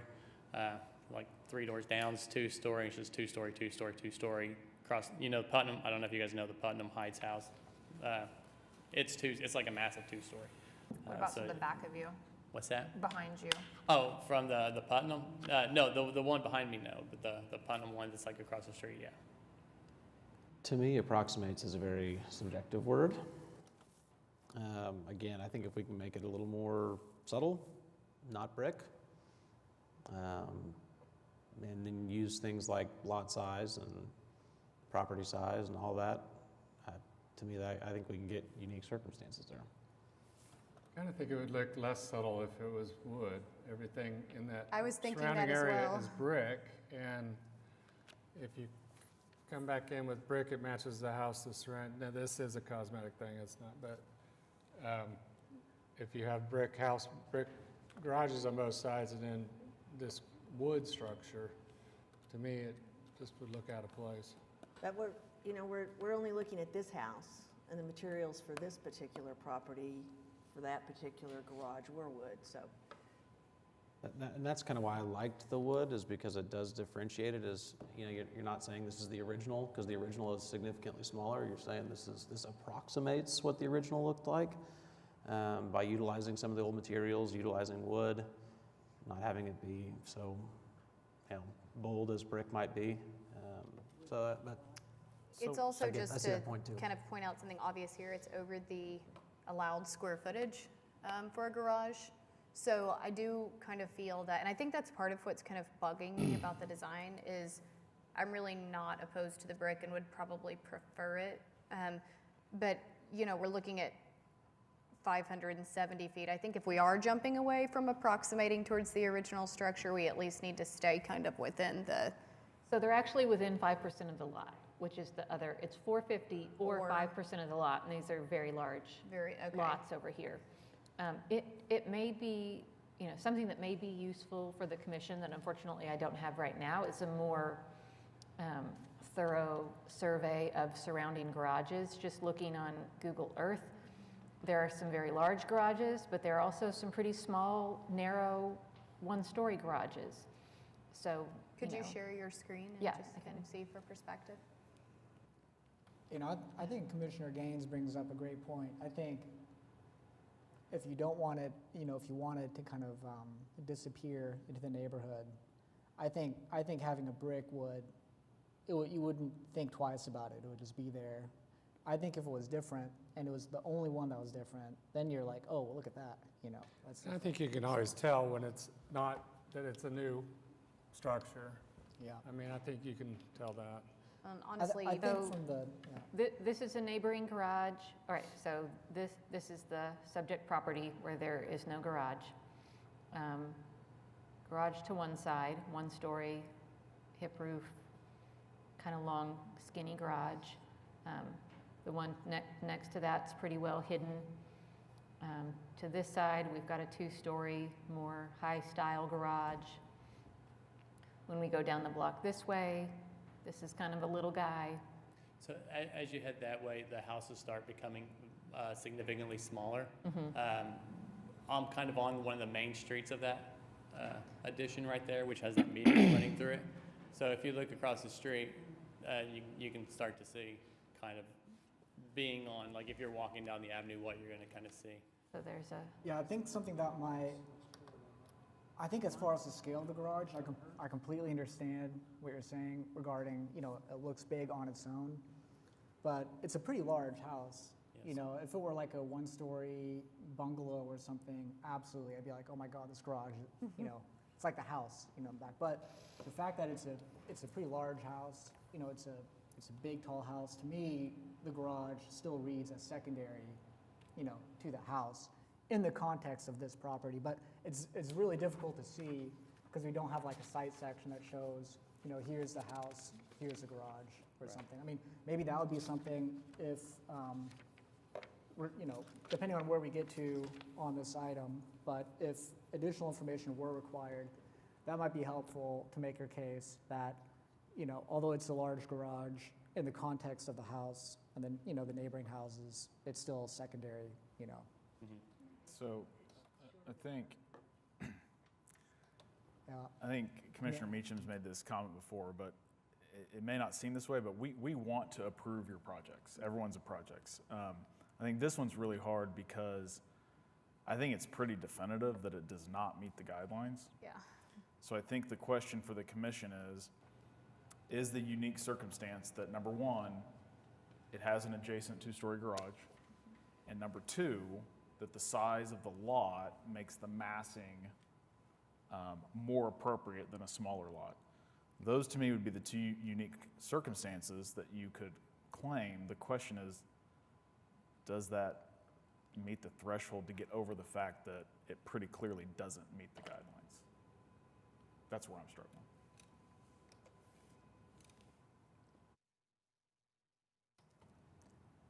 I can get there with those unique circumstances. I can too. I'm on the fence, so I could get there. You ready for motion? I think so. Do we have any citizens that wish to be heard on this particular project? Ready for a motion? I move approval of HPCA 22-178, items 1, 2, and 3, with the unique circumstances and conditions listed by staff. You know, I'll define second those, that. Oh. you know, define those unique circumstances. I don't think that staff listed what David listed, so let me check if you wanted to reference the, Yeah, the addition of the abutting garage being similar scale and size and height, I think is not in there, so. And the massing on the lot. Yeah, it Oh. mentions the size of the lot, yeah. I'll include that. I thought it was in the guidelines, so I thought that was appropriate. that the, Okay. okay, so we had the larger lot, and then with the additional unique circumstance of the abutting 2-story. Yes. Okay. Okay, moved by Commissioner Gaines. Do we have a second? I'll second that. Seconded by Commissioner Poore. Please vote in PrimeGov. Commissioner Gaines.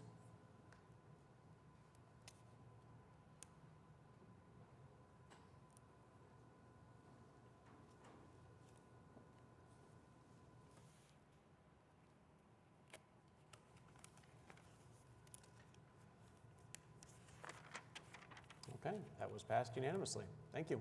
Thank you. Enjoy your garage.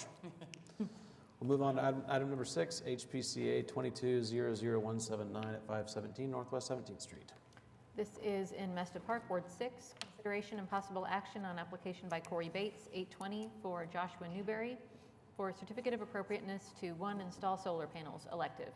These are proposed on the detached garage and on the primary dwelling. Staff recommended approval with condition that they not be installed on the front slope of the primary dwelling because those would be fully visible from the street. Perfect. Hi there. Can you please state your name and address for the record? Good afternoon. My name is Corey Bates, 1516 Northwest 36th. Hi there. Hi. So talk to us about the solar panels. It sounds like there's 2 that are in a place where they are generally restricted. Yes. What does that do to the project? That to the project specifically will drop the production of the system by 38%. I did have a presentation with some imagery that I could show to support that, as well as some other examples of installations to show the quality of the install that's being proposed today. I don't know if that is available or... Do we have that? I can't get to it from here. Can I ask a really quick question? Sure. When you say it drops it by 38%, can you clarify from what percentage output to what? So the system as a whole is being proposed as a 36-panel system and provides a 46% offset of the home's consumption. You drop down With- to just 8%.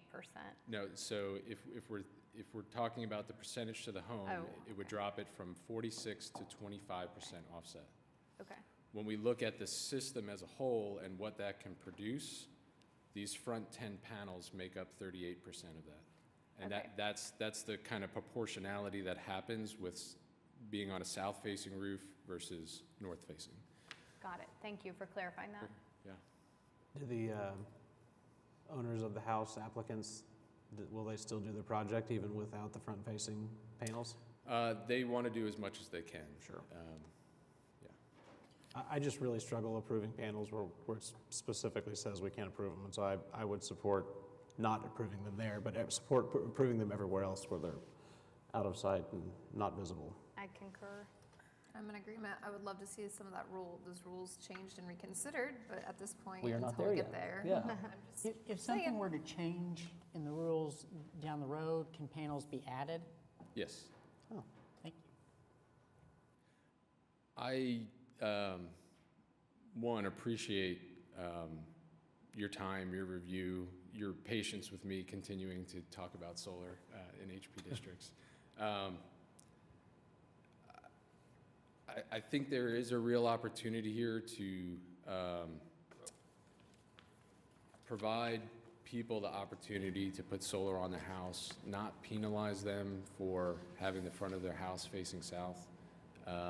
Understanding that the guidelines could change. Some people feel like they should change, but not making people wait for that.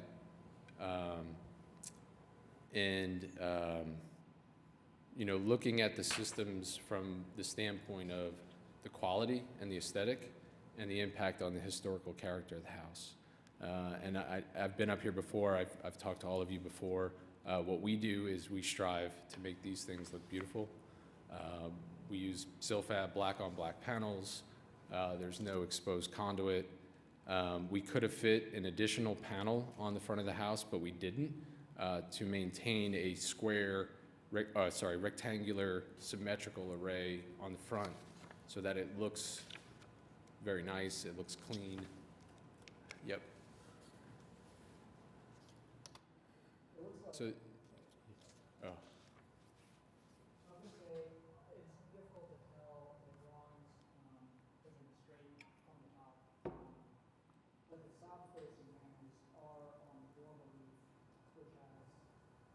A less steep slope, and it's kind of secondary. I mean, it doesn't seem like it's as visually, you know, as far as solar panels on the street-facing side, they're pretty minimally visible. I know that, you know, we've gone around with this in circles, and the guidelines are pretty clear. You know, if it's visible in any way on the south side of the facade, that they're not approved. You know, my position on this is, as a commission, you know, I feel like we have the agency to interpret the guidelines based on whatever information we have, you know, based on needs of a community, whatever, you know, there are different conditions that change. Things are always changing, and we have to be somewhat flexible, I believe. And I think, you know, as a commission, we're able to interpret guidelines and make decisions when maybe the guidelines don't quite fit, you know, what's necessary for a given time. And to me, solar panels are a perfect example of that, especially because you're not actually altering the building. I mean, it's something that is applied to the building, that's easily removable. It doesn't damage the building, and it has such a net positive. The only argument that I've heard against solar panels is just an aesthetic argument. And from what I can generally tell, we don't really make decisions based on aesthetics. Like, we don't pick someone's paint color. You know, if you want to paint your house hot pink, you could paint it hot pink. So, you know, I kind of struggle with denying something that I feel like, you know, has such a net positive, and the only detraction that I can see is an aesthetic one. So I guess that's my 5 cents. I think that I would say on the other side is, it's a public process. If we want to change it, we need to change the guidelines, go through the process, and make sure that everybody in each of the neighborhoods are in agreement. It might turn out that some neighborhoods they come together and they say, no, we're not going to do them. Other neighborhoods might come together and say, hey, we've gone through the process. People don't object in our neighborhood. So I'm not against or for them. I feel like I represent the guidelines, and that's the only reason. If it is time, I mean, it's obvious that we've had this discussion so many times that it needs to get in the works, to go through a process and look to see if people in the neighborhoods and give them the full opportunity to do that. It's really not, when it's in the guidelines like this, I don't feel like it's up to us to make the exceptions. I think that's where I am as well. It's just that while morally and personally I would be a yes to all of it, I do think like approving this while it's kind of an active discussion for change is just a little premature. While it's on the table right now, so I hesitate to approve this, not knowing what that potential change to guidelines could look like. Or what that does to the last person that came in and wanted solar panels on a visible spot on their house, and we told them no for this very same reason. But to be clear, I'm only saying that with regard to the south-facing facade. Yeah. Zero problem whatsoever with the rest. I'm in agreement with Commissioner Jordan and Commissioner Meacham on this one. Corey, has there been any conversation with the immediate neighbors or even the neighborhood association on this project? The homeowner has. I don't know the details enough to speak to those conversations here, but I know that they have neighbors that are wanting solar. They want to put solar on in the same fashion. Do you know if it's been a conversation at a recent neighborhood meeting or anything? Hey, I've got this project and... We have comments on it from the neighborhood association, just that they agree with the staff recommendation to approve some and continue or deny others. Yeah, I'm just curious if this resident in any way has gone to the neighborhood association, just brought it up. I'd like to do this. What's the neighborhood's take on this? I feel like I didn't ask that question on the last one. You get what I'm saying? I do. Have they, on their own will, gone to the neighborhood association and said, I'd like to do this, gotten feedback? Because the feedback we have is just on what is in the application Sure. here, but I just wonder if there's a conversation there. Not Or even that- you, if you've gone into this neighborhood and had a conversation. Me personally, no. Okay. Have we talked to Mesta? No, not yet. Thanks. Okay, do we have a motion? Any citizens that wish to be heard? Well, you were going to show us some information. I don't know if we talked through it all, but Just some precedent photos that show what the install would actually look like to convey that level of quality, that level of aesthetic, because it feels truly like an aesthetic conversation. That as far as weighing when to approve, when to deny, if the applicant can prove a level of quality, that could be a reference point for deciding to or not to. So, just my opinion is, I don't think, for me, level of quality is irrelevant. I think the question is, and I'm kind of on the other side of Commissioner Ryman Phillip, is, yes, it technically is affixed to the building and can be removed, but the intent of that system, it's like saying a mechanical coil unit or a compressor can be removed from the property. Yeah, it can, but it's there so that the property can function. So I think the question ends up becoming, does it detract from the historic nature of the neighborhood?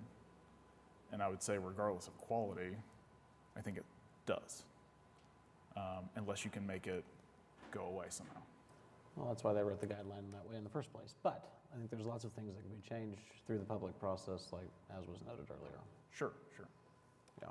I do think if we, just as a side note, don't get this in a more active discussion with regard to the guidelines, like we're going to start, it sounds like the commission is moving in favor of approving things that the guidelines explicitly denies. And so I do just want to go on the record as stating that this needs to be addressed sooner rather than later, because it's unfair to have everybody just continuing to come forward and us tabling it until the next workshop. I do like Commissioner Meacham's comment though, that I think this is one of these things that is a little controversial with people. And I would like to see if it's addressed, to be addressed by neighborhoods. Garage door material is one of those where in Yeah, certain neighborhoods they say it's got to be wood. I believe that is a part of adapting the guidelines, correct? Is that it has to go to more than a 50% neighborhood vote or something?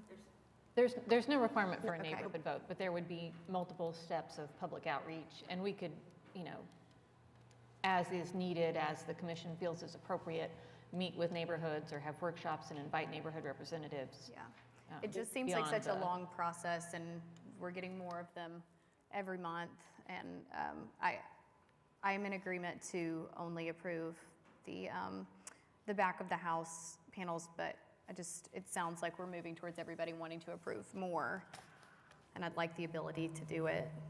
Do we, oh, go ahead. It would take, Katie, it would take at least a year if we started next month almost to get changes to guidelines. yeah, or close to it, Right. an ordinance amendment by the time you have a presentation and recommendations from HP, goes to planning commission, goes to council. But And then that's on for top our- of that, that would be, That's one of those things for our working group. I mean. yep, that'd be workshop. Yeah, do we have maybe, I don't know, a timeline or some clarity on what that process looks like? Because I know we kind of Make a started motion that and get process him out of last here fall and at our have this workshop, or we had a workshop, conversation. and we discussed solar panels, to a degree. Items for commissioners. I think there was some discussion of forming maybe a special committee to look at this, but what is, the timeline? Commissioner, Or do we know? would it be appropriate if we made a motion and ruled on this particular item and then had this conversation in the items for commissioners? Although I would imagine he's going to stick around, but.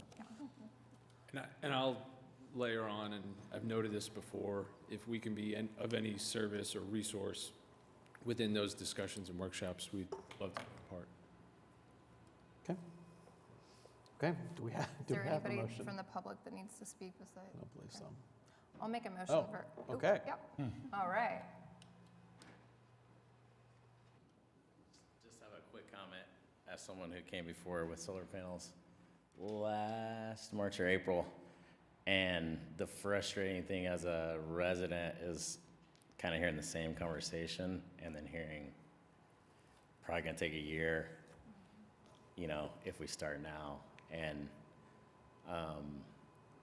seems like it's up to the commission to propose changes to the guidelines. So like I can go to the Mesta Park Neighborhood Association meeting, which most people don't go to, as you know, and propose something and try to get workshops going, but it feels like as a resident, you don't really have the power to really initiate changes in the guidelines, but you guys do, but maybe because y'all have jobs and a million other things, like it's Well, not I gonna will be. say staff takes a lot of the blame for the pace of this, and that's because the planning department is doing a comprehensive code update to all of Chapter 59. So that's taken a lot of staff resources. We've also have had kind of an informal, we're not going forward with any other code changes unless absolutely necessary. But I know this one has reached the point that I think it needs to move, at least begin to move through the process on its own and not wait for the code update. Our kind of stance for a while now has been everything else that bubbles up, it's going to wait for the code update. It's going to wait and be, incorporated into the code update. But To be clear, it's been bigger than proposed. this, because usually if we do a guideline change for HP, then we try to round up all of the other little issues that Right. we've had problems with over the last couple of years, garages and whatever else has been, a problem. And so it takes longer than, so that makes because it takes so long, we don't want to just do one item generally. We want to do all of the items that have been problems. And so then, therefore, there's a bigger study and going on to get This to is that a large point. item, though. So, but we can't just change one and then ignore all our other problems. So that's kind of complicated. Can I just say that I think that, correct me if I'm wrong, but in the guidelines, like, if somebody really, really wants solar, they can technically put like a solar farm in their backyard and take up their backyard space. If it's under 6 feet. So I think there are provisions that allow you to get solar. The But we don't problem wanna is, push the people into problem doing that. is that people aren't willing to give up that portion of their asset to achieve that benefit, right? Well, the problem becomes, where on your property do you have the greatest access to light to most efficiently use those panels? And while you technically could put solar panels in your backyard, when you have a south-facing house, that means your backyard is in shade by the house. In our HP districts, there's typically old growth, large trees that further shade anything that's on the ground. It becomes. Sure, I don't object to the roof being the most efficient way of doing that. That's not contestable. I agree with you. I'm saying there is a way within the guidelines to provide solar. It's just nobody's willing to make that concession to make it happen. But to me, what's unique about this, It's not financially viable. yeah, what to me is Right. unique about this is that half the houses, you know, streets run east-west generally in Oklahoma City. And what makes this unique to me is that half the residents, let's say you have a gable roof, per guidelines could have solar on the most efficient place on their house and get approved, no problem. The other half, simply because they're on the wrong side of the street, are prevented from doing the same. And to me, that's an issue. Sure, or if they have trees. I mean, I understand. Well, but the dynamics. guidelines, I mean, we also have other circumstances. To me, I get it, that's frustrating, but also, you know, if you live on a corner, you can't have a 2-story addition or a 2-story garage. I mean, we do have other instances in which the location of your house determines what these guidelines allow. And again, that's not me I don't know why we can't, you know, I don't know aesthetically that there's a reason to not have a 2-story addition on a corner. I'm just saying that location dictates other things within the guidelines too. To me, the guidelines are pretty clear on this right now, and I don't know that there's any way for us to get around it at this point. So the motion. With that, I'll make a motion for HPCA 22179 with the specific conditions and findings in the staff report. Oh, Approve. A motion to approve. Yep. And is that approving? That no solar panels are installed on the south front elevation based off the conditions in the staff report. Do we have a second? I'll second that. Seconded by Commissioner Jordan. Please vote in PrimeGov.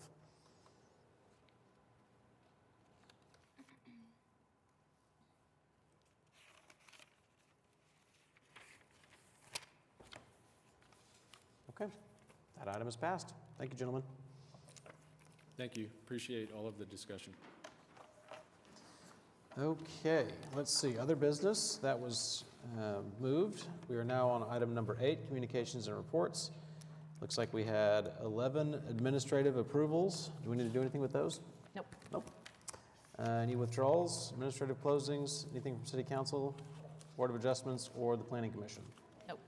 Rita, anything from the Municipal Counselor's Office? Nothing. Excellent. Give me 1 second. Okay, so our next meeting date, next regularly scheduled meeting for the Historic Preservation Commission is Wednesday, February 1st, 2023 at 2 p.m.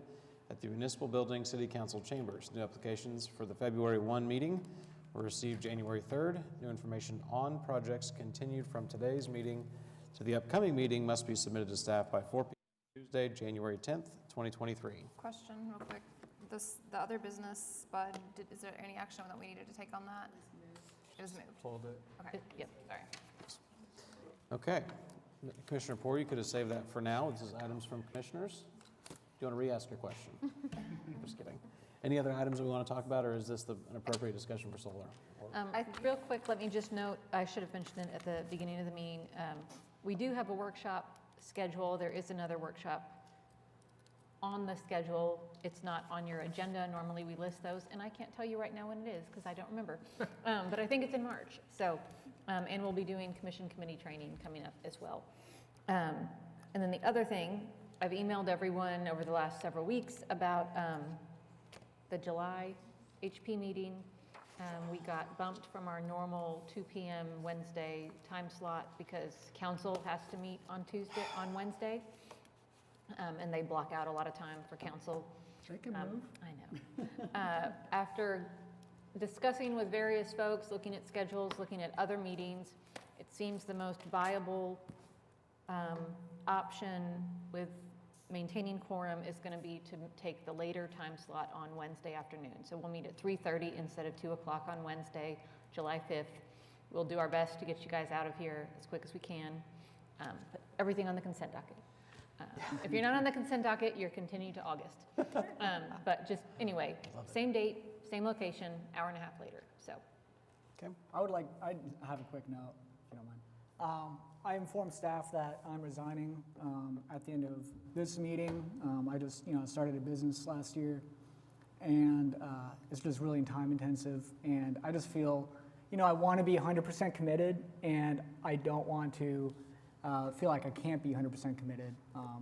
I deny that motion. That motion not approved? Yeah. Right. Denied. with prejudice, no. Yeah, with But, prejudice, can't bring it up for another year. But I did want to thank Katie and Angela. It's been a really good experience. I had no idea how public meetings function before, and it's been a really great experience. And all my fellow commissioners, I think, I don't know how many years I've been on, a few.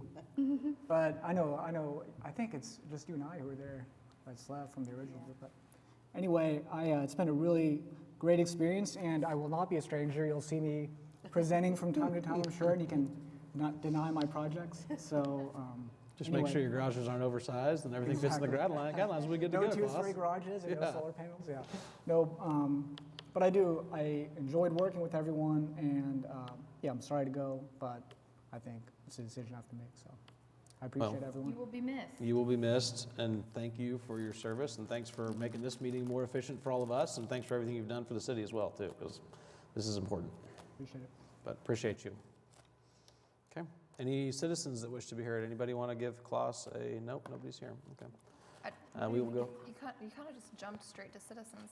Did I skip us again? Good, the meeting's I adjourned. okay. I'm just kidding. I do think we really do need to get the process started, but I am in agreement that if we're going to take people's time and have them be engaged and ask for their feedback, there's probably more items that we need to go ahead and do at the same time. So that may slow the process more, but I think people's time is valuable, and I don't want to like incrementally do one thing and then 3 months later come back to them for another thing, and or however, So I think it would be beneficial to go ahead and explore some of these other things that keep coming up too. So I think the public, like whether we have, something official for them, it would be beneficial for them to see that we've taken the first real step towards doing, because I do find that frustrating.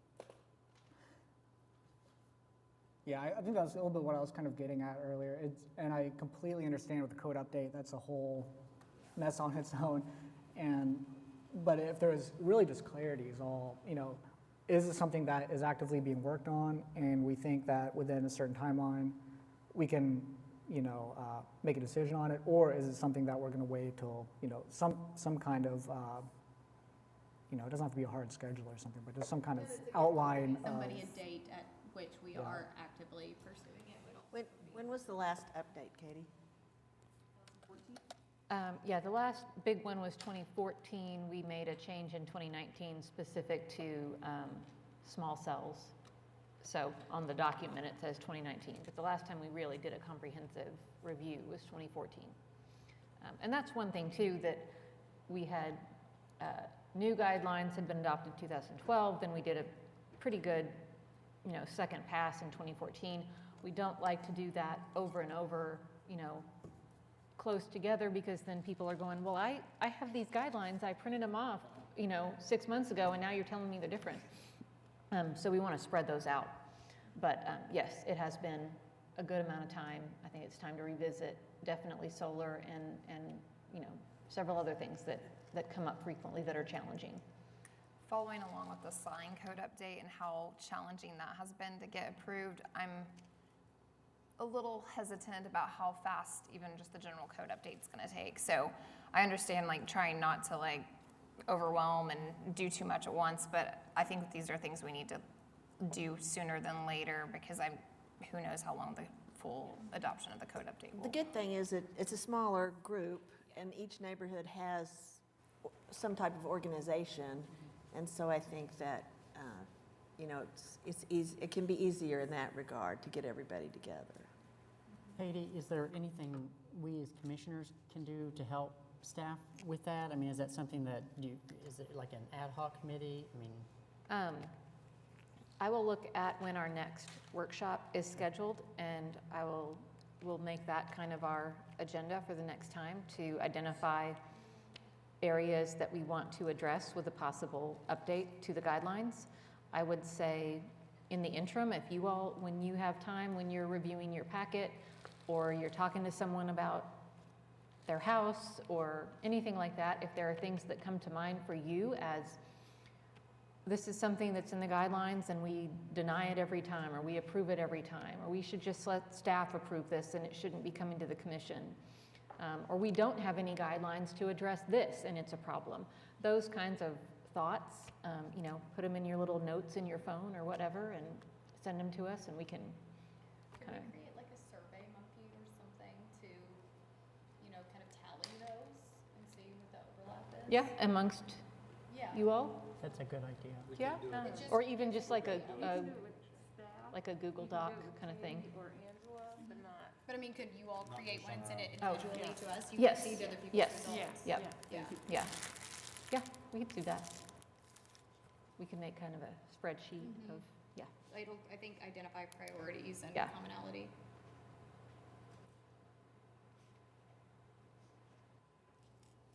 Cassie, would you like to be heard some more? All right. I'm done. No citizens are here. Meeting is adjourned. Thanks, guys. I failed today.